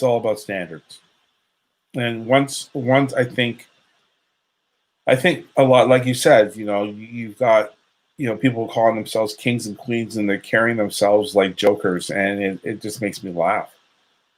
Because, you know, you people, libraries are free. Educate yourself. You know, stop looking at what the athletes and the rappers are doing. They've made their money already. Sure, some of them are very, very intelligent people. But what they're selling is a lifestyle which you may never attain. So don't try and attain it. There's no dishonor in being a plumber. I know plumbers who make $200,000 a year. Hell yeah. Okay, I know electricians who are making that. Like, I don't plan on, my son's not going to university. Forget that. I'll tell you. I said, no, you learn a trade. That's the most important thing. Yeah, I said learn a trade. because you'll never starve no matter where you go in the world. There you go. Right. There you go. Like I have a trade. I'm in sales. I run my own business, but my trade was as a waiter in fine dining. And you know what? When times got hard, I went back to that. But that was my trade. So I knew no matter where in the world I went, I could wait a table. See, and I think the most important thing is there was no shame in you doing that, no matter how far you've come. As men, we can't be afraid to start over and to handle our business and do what we need to do to make sure it gets done. Yeah, I started over 5 years ago. Nice. From rock bottom. And I remember, and I had gotten back into the restaurant business and in fine dining. And somebody had made a comment to my son, or my son overheard a comment. Oh, Trevor, that's my name. Oh, he's back waitering tables again. What a loser. And it really hurt my son. But he asked me, he goes, should I be embarrassed? I said, no, son, because what I make, that person who said that doesn't know what an honest dollar is. I make an honest dollar, son. Okay? I said, no matter what you do, you make an honest dollar.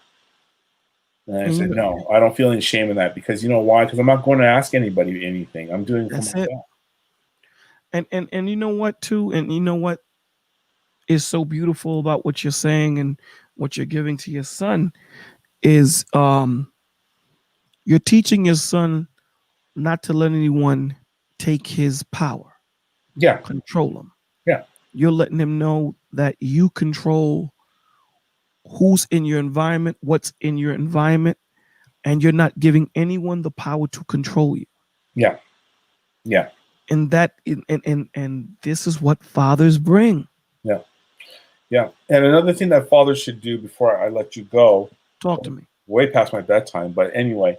What time is it over there? It's 11 o'clock. Where are you? You're in New York, right? Yeah. It's 10:47 here. Yeah. Okay. Yeah. Well, one thing I will tell fathers is, like, you know what? Teach your sons about the nature of women as soon as possible, please. The good and the bad. Pardon me? I said both the good and the bad. Yes, because here's the thing: there's more men have been destroyed chasing the love of a woman than all the wars out there. I can agree with you on that to a certain extent. Okay, I really agree with you. And based on the way our society is setting up right now, they're setting up our men for failure, especially when it comes to dealings with the opposite sex. Oh, hell yeah!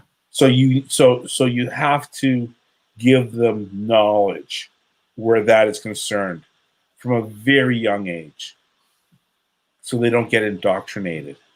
Yeah, because you know what? They're making these kids grow up at a very young age. So I totally agree with you 100%. Yeah. So I would say to men, listen, there's some really good books out there and stuff, and I'm not going to plug them here. There's only one book that I would actually recommend. It's called The Boy Crisis. I don't know if you've ever heard of it. No. By Dr. Warren Farrell. It's a fantastic book. It's a fantastic book. I recommend you pick that up because it talks a lot about the impact of fathers. And there's another one as well too called oh gosh. Can you just excuse me 1 second? I just gotta grab my phone for a minute. Sure. So definitely, man. So we're gonna go on to the next video. I don't know if StreamYard is giving us issues tonight. I don't know, because other people are saying that they're trying to call in, like CJ, and it looks like I see Anthony dropping off and coming back on. So I'm gonna let you go soon though. All right, brother. Just say what you're gonna say, and then last word is on you. Yeah. So the other book is oh gosh. Do Fathers Matter? That was a very good one. That's by a guy named Paul. See if I can pull it up here. Ultimately became a professor of Paul Rayburn, Reaburn. Okay. So there's a lot of different really good books on that, on becoming a father or being a father, because as fathers, we just don't get to as soon as the kid pops out, we don't know everything, and we have to be able to seek knowledge. And that's the most important. We're Yeah. not afraid to say, I don't know. Yeah. And then one last piece of advice to fathers: surround yourself with men of good standing. Your sons will see that. Okay? Carry yourself in such a way that when you're walking down the street and you run into somebody, they look at your son and say, he's a good man. Listen to your pops. Beautiful, man. Yo, TK, man. Thank you. Absolute pleasure. Brother, you have my email, right? BoloTV16 at gmail.com, man. Please hit me up so that we can build, bro. Yeah. Let's hold on a sec. I got your email right here, brother. No, my email. Send me your number. I'll send you mine, and you will correspond in the back end, man. Yeah, that sounds amazing, man. All right, brother, man. Thank you so much. All the best to everybody. All right. God bless you guys all. Thank you, bro. Okay. Take care of yourselves. Okay, CJ, talk to me. What is going on? She's trying to come on, and she is saying that StreamYard is giving her issues. I see that Anthony came on and dropped off. So, talk to me. So while we're doing that, and I'm waiting for her to respond, we'll continue with the video. His lack of responsibility, his lack of being a man, all that bad, I could say so many bad things about parents that don't that aren't in their children's lives. All that has nothing to do with you, and so you need to realize that. And once you start thinking that way and changing your mentality and trying to work through that. So what she's saying is basically you have to go back into that trauma where it hurt you, learn and understand what is the reasoning for the trauma? What is the issue? What am I going to learn from this situation that happened? Where was the red flags that I missed? You learn from that and bed that situation and move on. This is what we need to learn from our traumatic situations. Not just boggle it down and put another one on top, put another one on top. This is where depression starts, and it becomes so hard to figure those situations out once it starts.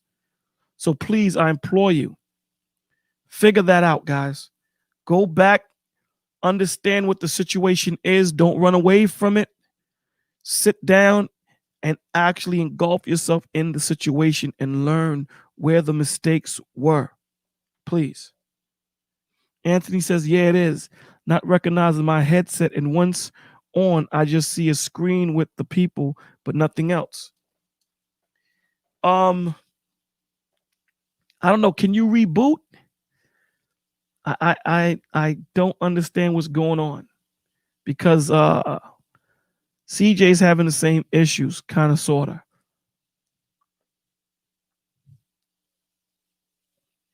So, I don't know if I can have you guys call in and if I can merge you guys. So let's try it. All right, we're going to try and freestyle this. CJ, call me up, 347-394-5954. I'm going to see if the phone calls will merge in, and hopefully you guys can hear it. So again, CJ, call me and I will see if I can merge you guys in. So right now, let me see something.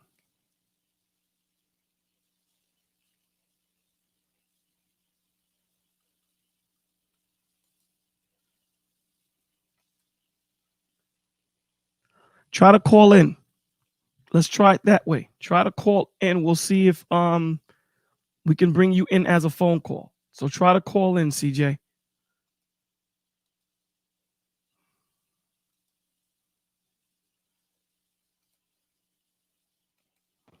Then you become more understanding, and then you love yourself a little bit more.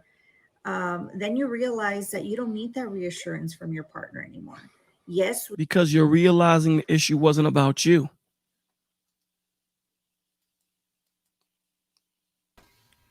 Anthony, I can hear you. I can hear you in the background. Can you hear me? Yeah. Yeah. So I dished my headset, so went with earbuds and using the built-in mic, see if it could get in. So it did. So something is not liking it, but it could be browser related, which is odd because it was working all before. It was working. It was working flawlessly before. Yeah. So I don't know. Can't say. Okay. So talk Something to me. I had to What do figure you what do you want to add to this, man, before we get back into the video? I have nothing right now.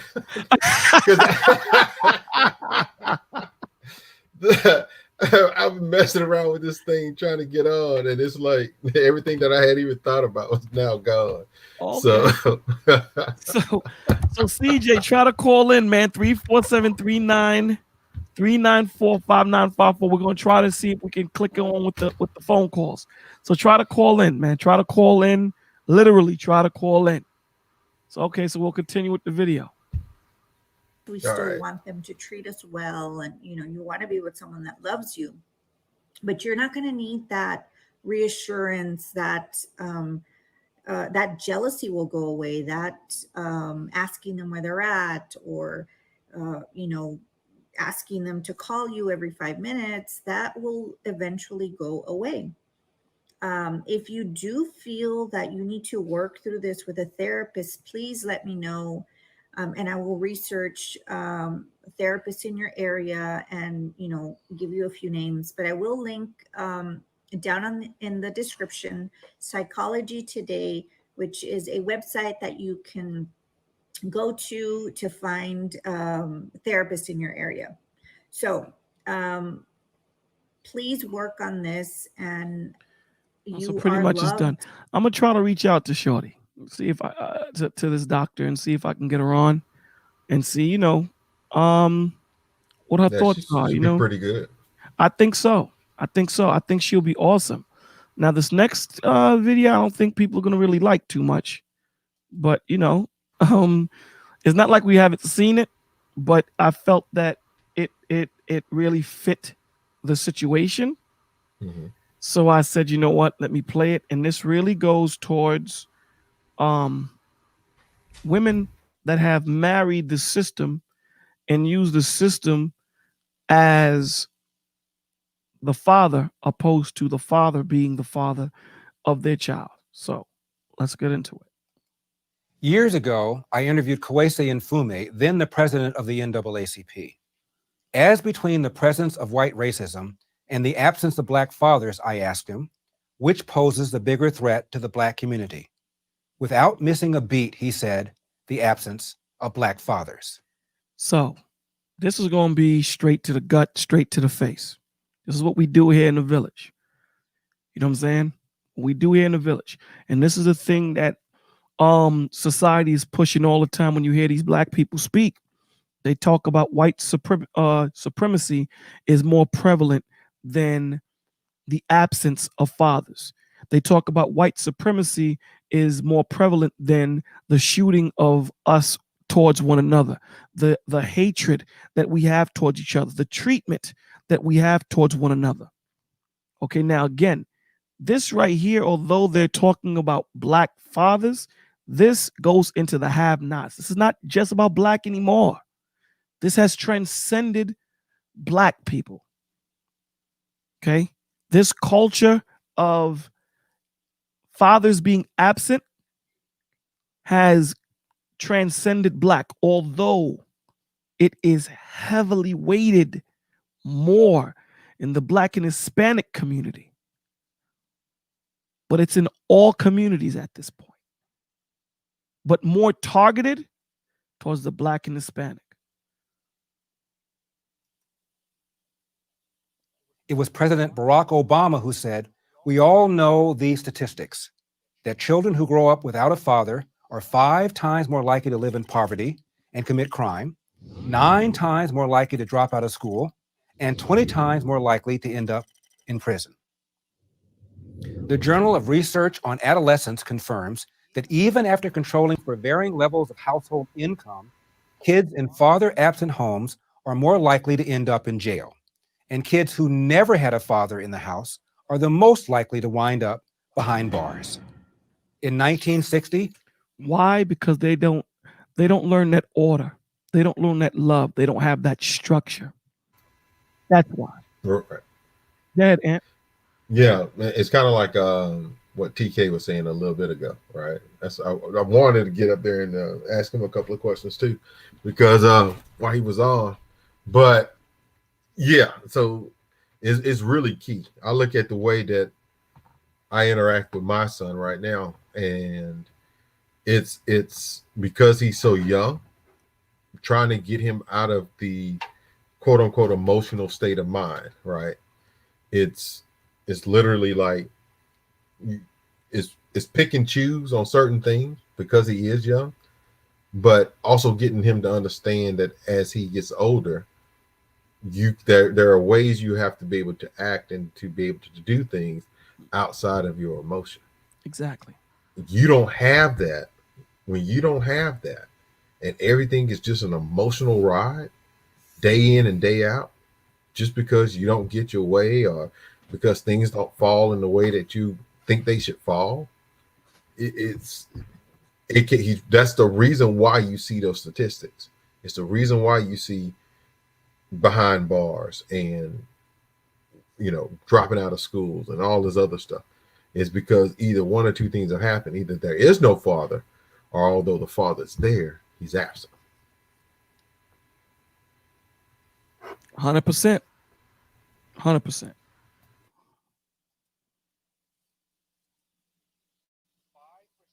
Five percent of America's children enter the world. Now you better understand that this interview or this video was filmed in 2016. It has progressively gotten worse. So these are 2016 statistics. Mother and father married to each other. By 1980, it was 18%. By 2000, it had risen to 33%, and 15 years later, the number reached 41%. For blacks, even during slavery, when marriage for slaves was illegal, black children were more likely than today to be raised by both their mother and father. Economist Walter Williams has written that according to slavery, okay? In slavery. So you see what's going on. As we get closer to the father coming back, the fathers are being separated and pushed out of the homes. And madness is being introduced to our children into our homes. This is not done by mistake. This is done by design.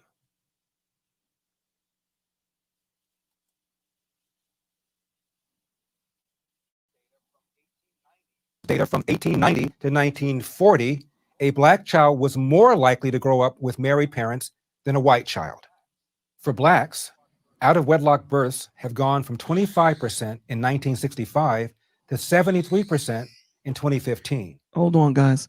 Yo, CJ, try calling us. Sis, I open up the phone lines and I hope that it works. This is going to be something that, we're trying on the fly. But try calling us up, 347-394. I mean, it's on the ticker below. 347-394-5954. All right, so try calling us in. Tell me if you called. Try calling us in. Or try calling in, rather.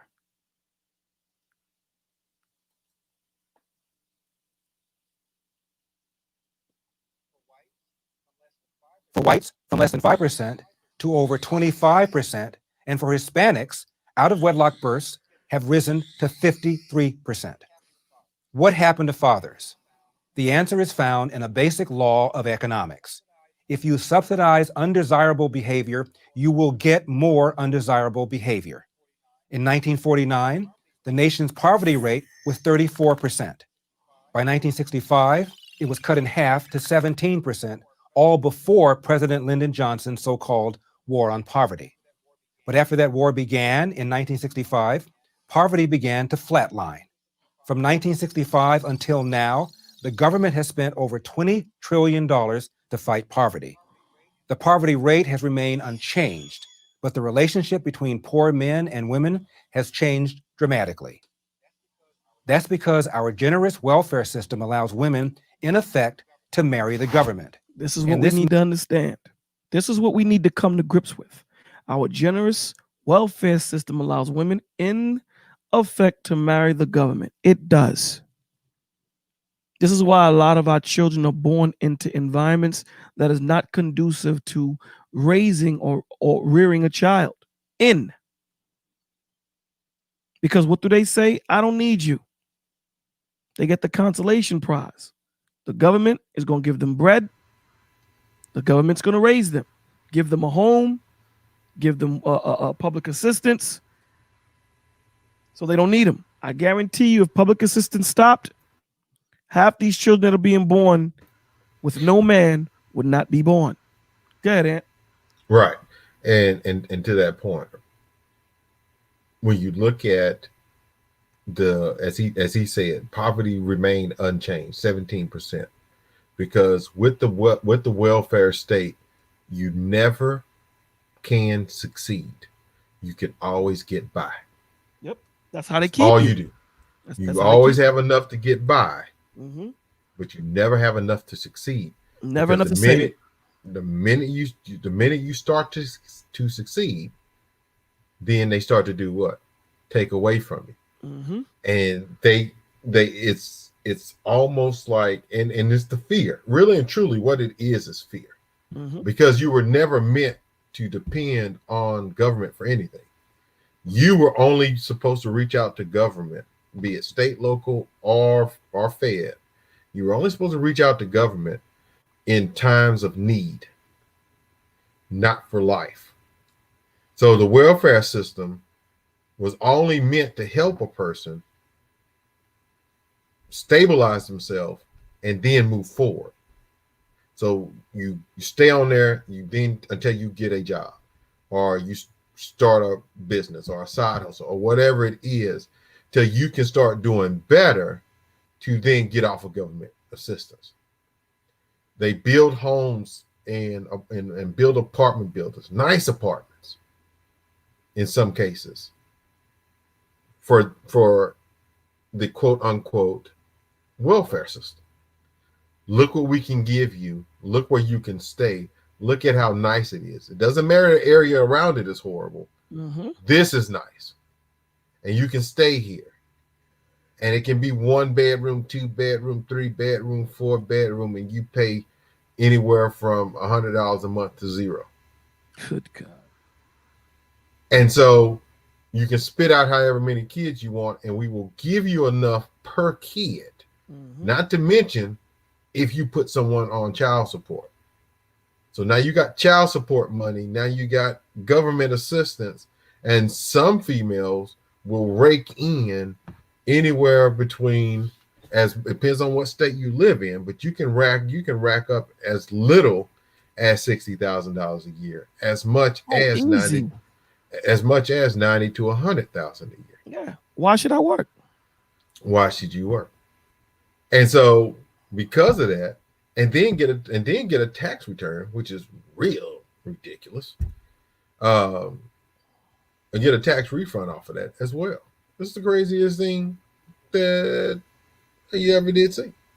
And so because of that, they are content with the getting by aspect of it, even though they live, and because they don't understand, and that's a thing that we really must keep in mind.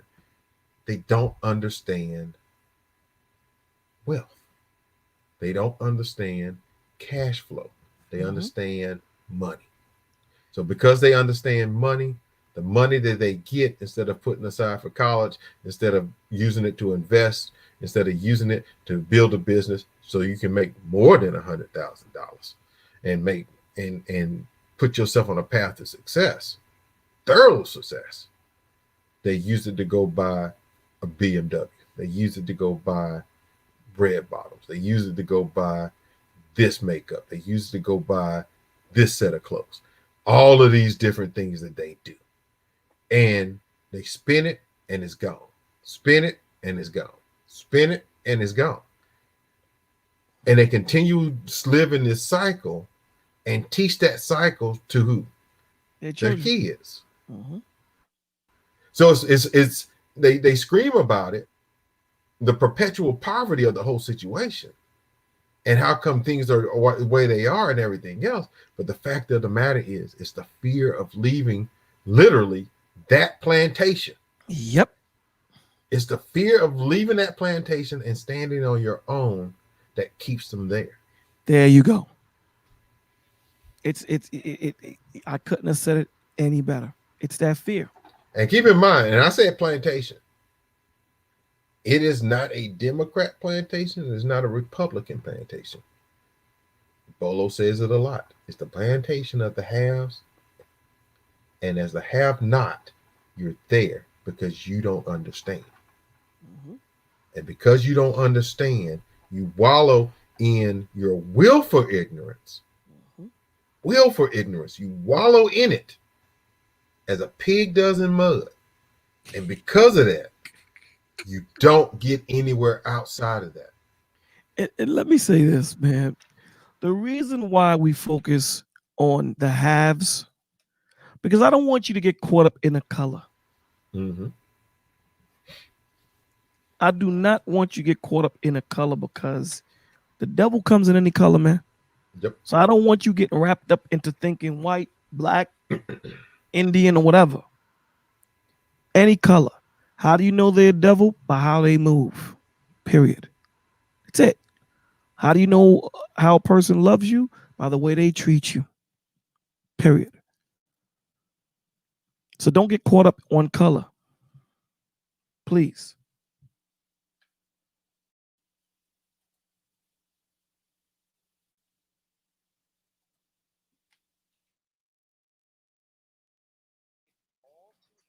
Makes it all too easy for men to abandon their traditional moral and financial responsibilities. Psychologists call such dependency learned helplessness. How do we know that the welfare state creates disincentives that hurt the very people we're trying to help? They tell us. In 1985, the Los Angeles Times asked both the poor and the non-poor whether poor women often have children to get additional benefits. Now, when he says the poor and the non-poor, he's saying the black and white. That's what he's saying. Good night, my brother. Most of the non-poor respondents said no. However, 64% of poor respondents said yes. You hear that? The Now, poor said, yeah. Do poor women often have children to get additional benefits? Hell yeah. That's exactly what Anthony just said. The more children I have, the more bread I'm going to get. So no, I don't got to rely on no man. I don't need no man to raise my children. I'm here. I don't care about the environment I raise my children in. These are the things that we have to start now to learn from and to stop this destructive cycle. And that right there, what you're saying, is the key. The people on the left-hand side that said no, they said no because there is no way in their imagination that they would do this, because they are under that narrative, again, that people are inherently good. And because you're inherently good, no way would you try to cheat the system. You wouldn't. And so because you are so inherently good that you wouldn't try to cheat the system, there's no way anyone would do that. That's ridiculous to do that. How can anybody do that? How can anybody live like that? In their wildest imagination, they can't believe that anyone would live like that. On the other hand, the people who say yes know people that live in like that, and in some cases are living like that themselves. It is not one of those things that's a toss-up question. It's like, yeah, I know it. This happens. Because like you stated before, it is literally incentivized to live that way. That's right. I couldn't say it any better. Any better. Let's go on. CJ, try calling again. who do you think is in a better position to know? Tupac Shakur, the late rapper, once said, "I know for a fact that had I had a father, I'd have some discipline, I'd have more confidence." This is Tupac. I know for a fact if I had a father, I'd have some discipline and I had more confidence in doing right. Try calling right now, CJ. Try calling again. He admitted he began running with gangs because he wanted the things a father gives to a child, especially to a boy: structure and protection. Your mother cannot calm you down the way a man can, Shakur said. You need a man to teach you how to be a man. In my book, Dear Father, This Dear is no- Son, I write about my This rough. is no disrespect or nothing, but he's telling the truth. This is the truth. No disrespect to women or anything. Everyone has a position to play. And it just is what it is. You cannot teach a man to be a man. You cannot give that little girl a stability and the unconditional love that a father can give. The love that you give is different. The feeling that you give that little girl is different than what the man is going to give. And it's the same thing for the boy. Go ahead, bro. No, what you're saying is correct. 100%. A man will bring, like Larry Elder so eloquently put it, a man will bring structure and discipline. He will bring logic to a situation. He will make the boy think outside of emotion. He will. A woman, she will nurture. A woman is the I'm going to give you some hot cocoa while you getting your feelings for a second and everything else. And then we're going to dry your tears and then you're going to go on about your life's work. No, that's not how that's great for a girl, but it's not really great for how a guy functions. Yes, there are times guys need that. As men, we need that. We need that woman to calm us give down. give us that calm, that essence of peace, right? In a crazy world, But to operate in nothing but emotion, outside of discipline, outside of structure, outside of logic, really and truly hurts. Especially a boy growing up. It does. So understand what Anthony is saying. To operate meaning to live in. When this is the way you function day in and day out, the world doesn't operate that way. Right. It does not. This is why a lot of us fail at doing what we need to do, because we operate out of emotions. We operate senselessly. Now, does that mean that we will not have situations where we operate in emotion? No, it doesn't mean that way. But to live in it, that's a problem. And that comment you just made is very deep if you really think about it. Break it down. The world itself deals in numbers. The world itself does not deal in emotion. The world deals in numbers. The haves tried to get you to deal in emotion instead of numbers. This is known. That's why you can have, Black Lives Matter rallies, flooding the streets. But when you come back and then they come back and say, well, that was an uptick in COVID. Well, of course it was, because there was hundreds of thousands of people marching in the streets, arm in arm, in close proximity. No, it was because of restaurants and bars and people going to the beach. Wait, so one brings COVID and the other one doesn't? The numbers don't say that. Right. But you don't look at the numbers, you look at what? The emotional things that were going on. They look at numbers. When you go to the bank, when you try to get a loan, they don't care how you feel. They don't care what your problems were and why your credit score is this, that, and the third. They don't care. The numbers say what? I can have the worst year of my life, and if my credit score is 850, I'll get every loan I want. Yep. They want to see that business plan. They want to see it. That's right. They want to see numbers. They want to see. They want to see numbers. That's the end all be all. They want to see numbers. And that's why terms like cash flow is very important. But everyone that's growing, that's running around in here, if you have no cash flow, you don't make money. Don't. That is known. We don't look at numbers. We win a lottery, and this is just people in general. Like Bolo said, this is not about race. When I say the we, I'm talking about the proverbial have-nots. Run around. They get a lottery ticket. They win $5,000 and they think they got something going on. No, you just got $5,000. That's it. What do you do with that $5,000? And men overall will teach if they are smart, if they are knowledgeable. They will teach you the structure on how to create cash flow compared to a woman who just wants to have money.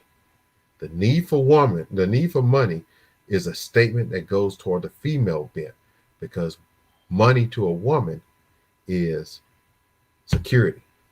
For a man, is opportunity. That's the difference. Yeah, I better understand that. Understand it. You know, it doesn't make women bad. It just puts the perspective in there, right? Like a testimony. The testimony for a woman is material. A testimony of a man is a woman. What do we get to get the woman? We get the house, we get the things. Now, don't get it twisted. We still look for a good woman in the spirit of God. But to keep that woman, we got to listen. It is what it is. It doesn't make them bad, but you understand. Now, you don't want to get a woman that's overly weighted on material, but you have to understand they need. You think about that. All you have to do is look at your modern day person in the music industry, look at your modern day athlete, and compare it. Those who came from a 2-parent home, right? They get their money. I give you somebody like Gronk. If you look at Gronk is still living off of he said it. He's still living off of his rookie contract. Think about that for a second. Yeah, Shaq said that too. Shaq said, I never spent the check. All I did was spend my endorsement checks. That's it. Same thing. That's the same thing. But Shaq grew up, even though he didn't have his biological father, he had another member. He had his stepfather that kept him disciplined and logical, everything else. That's it. Gronk, 2-parent family. Now you go back and you look at the other athletes that didn't have that. Allen Iversons, Lamar Odoms, Latrell Sprewells, Antoine Walkers. You look at all of them, broke. Look at Michael Jordan. He bought a team. He might not be running that team well, but he bought a team. Yeah. He has enough money to run that team into the ground. There you go. He'll be chilling. There you go. And still become, and still make another billion. Exactly. Can't make this up, man. Can't make this up. There's a difference. Yes, sir. Tough World War II Marine Staff Sergeant dad. Born in the Jim Crow South of Athens, Georgia, he was 14 at the start of the Great Depression. Growing up, I watched my father work 2 full-time jobs as a janitor. He also cooked for a rich family on the weekends and somehow managed to go to night school to get his GED. When I was 10, my father opened a small restaurant that he ran until he retired in his mid-80s. He was never angry or bitter and insisted that today's America was very different from the world of racial segregation and limited opportunity in which he grew up. Hard work wins, he told me and my brothers. You get out of life what you put into it. You can't control the outcome, but you are 100% in control of the effort. And before blaming other people, go to the nearest mirror and ask yourself, what could I have done to change the outcome? Do we not say that here in the village? Do we not say look in the mirror? Do we not say acknowledge, acceptance, application? Hard work wins. You can't get out of life what you get what you put into life. You can't control the outcome, but you are 100% in control of the effort. and you hope through the effort that the outcome is what you plan it to be. But if you don't put in that effort, you're not going to get the outcome is definitely not going to be what you want it to be. It's discipline, man. They'll tell you that when you get into to music, when you get into the NBA, NFL, it's 10% talent, 90% discipline. 90% discipline. And usually the ones that have the fathers are the ones that get it. When you look at the football, you look at these NFL players beating on their women, still gang banging, shooting themselves and all this stuff. Most of the time is them without no father. Ones without any father. Yep. Wandering around aimless. Yeah. They have no direction. These dudes have an opportunity. They've, quote unquote, air quotes, made it. These guys are millionaires. Still acting like they still in the hood. Still acting like they don't have a lot to lose. You can't be a millionaire thinking like a thousandaire. Your mind frame has to change. You have to evolve. It has to, or you're going to lose that money. Like Anthony said, you're not going to talk about cash flow. You're just going to talk about money. You're not going to be talking about residual money, wealth, generational wealth. These are the conversations that we need to be having. These are the conversations that we need to have to build our children, man. These are the conversations that we need to have.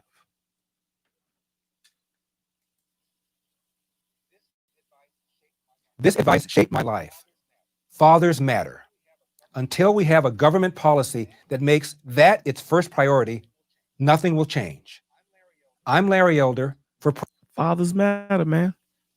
I mean, he couldn't have said it any better. Fathers matter. And with that being said, there's no way in hell that, I'm gonna play this without playing this video. So there's no way in hell. So definitely we'll come back after this and we'll talk about it. But we're gonna play this video. Definitely soak in it, guys. Soak it up.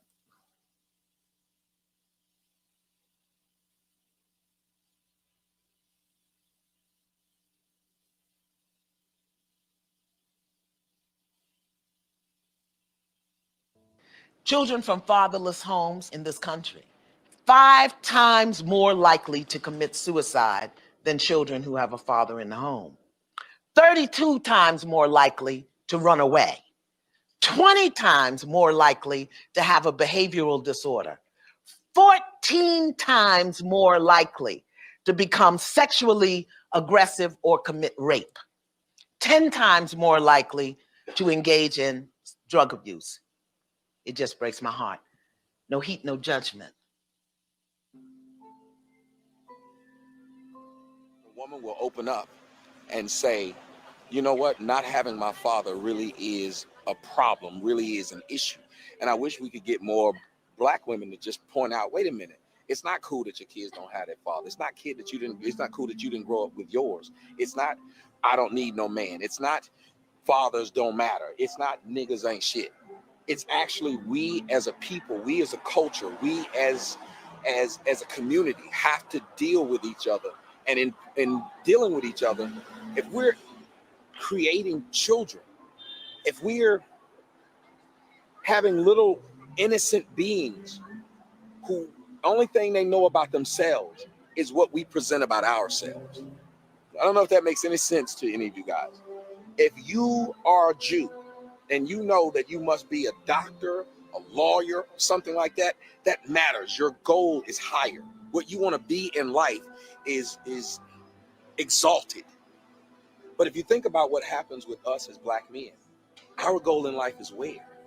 What do we have to look up to? Who do we have to look up to? Was our fathers impressive? Was our grandfathers impressive? It doesn't even matter what you say sometimes to your children. It's what you do. It's what you have. It's the presence you command. It's the maturity of how you deal with each other and deal with other people. And that's the biggest thing we need in the Black community. Where does that start? To me, it's with fathers. If your man is confident, your man is proud. When your man is proud, he loves what he has. He protects what he has when he has these situations. And that's when you, as a woman, as a man, as a family, as a community, that's when we'll be better. When we actually care about each other. It starts with fathers. It starts with the relationship and the children.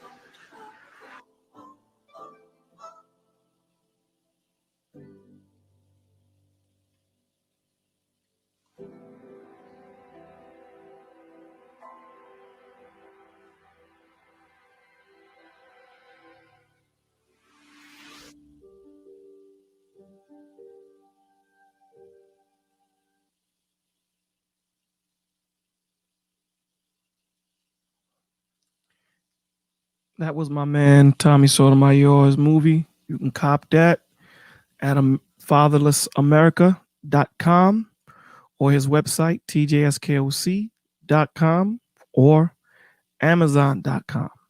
It's definitely a movie you definitely need to check out, man. It's something that, it's a truth that is hardly spoken, and it needs to be told. So regardless of how you feel, you need to check this out, man. Just let the stories talk to you. It's definitely something that we need to address. It's something that, for too long we haven't had this conversation. We need to start having this conversation because it's very important. Good, Ant. You there, brother? And we lost him. I don't know what's going on, man. It's tripping out. It's tripping out. But yeah, it's definitely something that we need to talk about, man. Including the fathers, bringing the fathers home, letting the relationships flourish. Go ahead, Ant.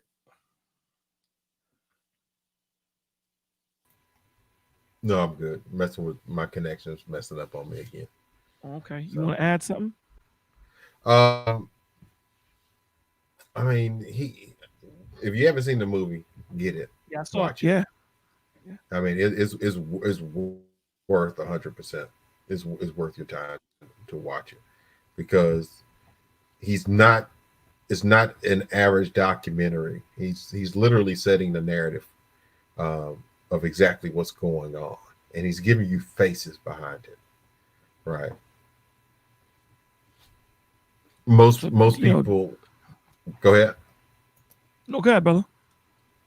No, I was about to say most people when in settings like this when we talk about it, you might, some people know people like that, but it's really when you paint a picture and you literally see the faces behind it and you see the effect of it, it is really captivating. Mm-hmm. You did a great job with it. Great job. A great job. For it being his first documentary, it's something that you guys you definitely need to get on it, man. Really need to just check it out. Just look at it and see what it's about, please. You know what I'm saying? Just check it out, and see what it's about. It's about bringing the fathers back home. It's about relationship. You know what I'm saying? The relationship between the father and the dynamic of the father being home and him being allowed. And that's so sad to say, but being allowed to be a man. That didn't even sound right. But no, but the thing is, in this day and age, that's what you got to say. Right. But I think a part of it is that we have to have standards too. Right. We have to have standards. We have to hold ourselves in a position that any old thing's not going to do. Right. If we are made in God's image, why are we running around like we're not? once we hold ourselves to a specific standard, we now seek out things in regards to the standards that we hold ourselves to. A lot of the things, kind of what you just said, a lot of it is we have let everyone else set the standard for us. And that's bad. 100% right. You're 100% right. We can't, if there's something that you want to do for a living, if there's something that you involve, and someone else is literally taking you off of that square to do something that they want you to do, that's a problem. You've put yourself in slavery. You have put yourself under bondage. And it's about time that we literally, and you've done it willingly. So it's about time that we actually take those chains off of ourselves and become the free men and women that God has called us to be. That's 100% correct. Stop with the excuses and start being the people that Christ wants us to be. Be the example that he wants us to be. Stop waiting on someone to do good when you can do good. Stop waiting on someone to show you love when you can start showing love. Stop waiting on someone to be that example when you can be that example. Be the change that you want to see. Stop waiting. Be that change, because hey, it may be just you to start it up. It may be you. And this is what we have to understand. Now, and this is what we do here in the village, man. If anyone needs a Bible and it's free, please email me at bolotv16@gmail.com. We will send you that Bible to you free of charge. And tell me your name in the village. So at this point, we come to the kind of closing where we start going into the reading of the Psalms, where we pray for forgiveness and strength. So today we will be reading Psalms 57, and it says, "Be merciful unto me, O God, be merciful unto me, for my soul trusteth in thee. Yea, in the shadow of thy wings will I make my refuge, until these calamities be overpast. I will cry unto God most high, unto God that performeth all things for me. He shall send from heaven and save me from the reproach of him that would swallow me up. Salah. God shall send forth his mercy and his truth. My soul is among lions, and I lie even among them that are set on fire, even the sons of men, whose teeth are spears and arrows, and their tongue are sharp sword. Be thou exalted, O God, above the heavens. Let the glory be above all the earth. They have prepared a net for my steps. My soul is bowed down. They have digged a pit before me, into the midst whereof they are fallen themselves. Salah. My heart is fixed, O God, my heart is fixed. I will sing and give praise. Awake up my glory, awake psaltery and harp. I myself will awake early. I will praise thee, O Lord, among the people. I will sing unto thee among the nations. For thy mercy is great unto the heavens, and thy truth unto the clouds. Be thou exalted, O God, above the heavens. Let the glory be above all earth." Lord God, thank you for another Wednesday. Thank you for waking us up. Thank you for choosing us. Thank you for loving us. Thank you for your mercy.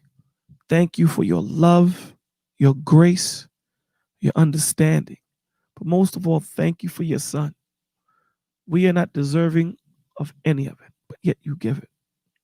Lord God, we ask you, we beg you to please give us the strength to be that beacon of light that you want us to be that pillar of truth in the midst of evil, to stand strong when all others fall.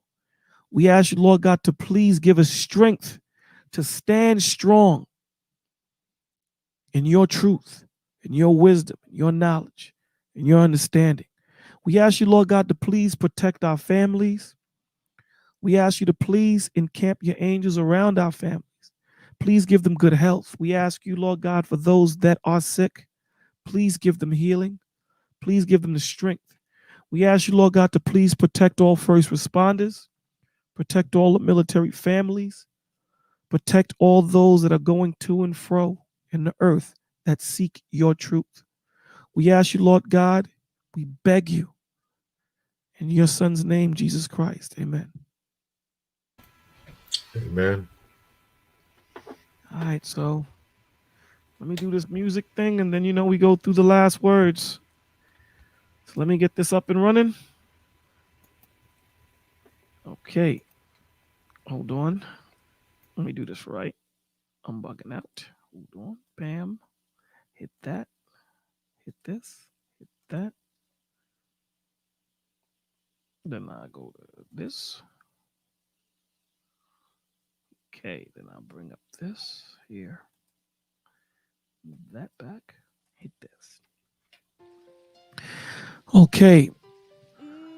The National Alliance on Mental Illness, NAMI, NAMI.org. Their number is 800-950-6264. Or if you're in a crisis, you can text NAMI to 741-741. NAMI to 741-741. The National Suicide Prevention Lifeline, 800-273-8255. If you can't afford therapy, they will help you find someone that can help you pay for it. For those that need mentorship, Big Brothers and Big Sisters of America. For those that need mentorship, them young men and women. Also, Tuesday's Children, they deal primarily and specifically with military families. Tuesday's Children. The Substance Abuse and Mental Health Services Administration, their national hotline is 800-662-4357, 800-662-4357. It's free and confidential, 24/7, 365 days a year, treatment, referral, and information services in English and Spanish for individuals and families, mental and or substance use disorders. The National Association for Children of Alcoholics, 888-554-2627, 888-554-2627. The National Drug Helpline, 844-289-0879, 844-289-0879. Their website is drughelp.org, 24/7. It's open 24/7 for drug and alcohol help. National Parent Helpline, 855-427-2736, 855-427-2736. The National Domestic Violence Hotline for men and women. Don't be afraid. Don't be ashamed, men. 800-799-7233, 800-799-7233. Their website is thehotline.org. The National Child Abuse Hotline, 800-422-4453, 800-422-4453. Their website is childhelp.org, childhelp.org. Is dedicated to prevention of child abuse, serving the U.S. and Canada. The hotline is staffed 24 hours a day, 7 days a week, with professional crisis counselors who, through interpreters, provide assistance in over 170 languages. The hotline offers crisis intervention and information and referrals to thousands of emergency social services and support resources. All calls are confidential. Or you can text HELP to 800-422-4453. 800-422-4453. The National Human Trafficking Resource Center hotline is 888-373-7888, 888-373-7888. Or you can call Bolo TV at 347-394-5954, 347-394-5954. Leave a voice message if you need help, or you can email us at bolotv16@gmail.com, bolotv16@gmail.com. Leave your name if you need that Bible and what your name is in the chat. If you need to get that documentary, it's Tommy Sotomayor's website, tjskoc.com, amazon.com, or fatherlessamerica.com. Woo, with that all being said, man, my man Anthony, you know it's a pleasure, man. Thank you for being here. You know how I feel about you, brother. Hey, Nothing but love. thank you for doing this, man. This is always awesome. Thank you, brother, man. So Lord willing, we'll see you guys on Friday, Testimony Fridays. So again, take care of yourselves and then take care of each other. Thank you, love you, God bless you. All right, peace, man.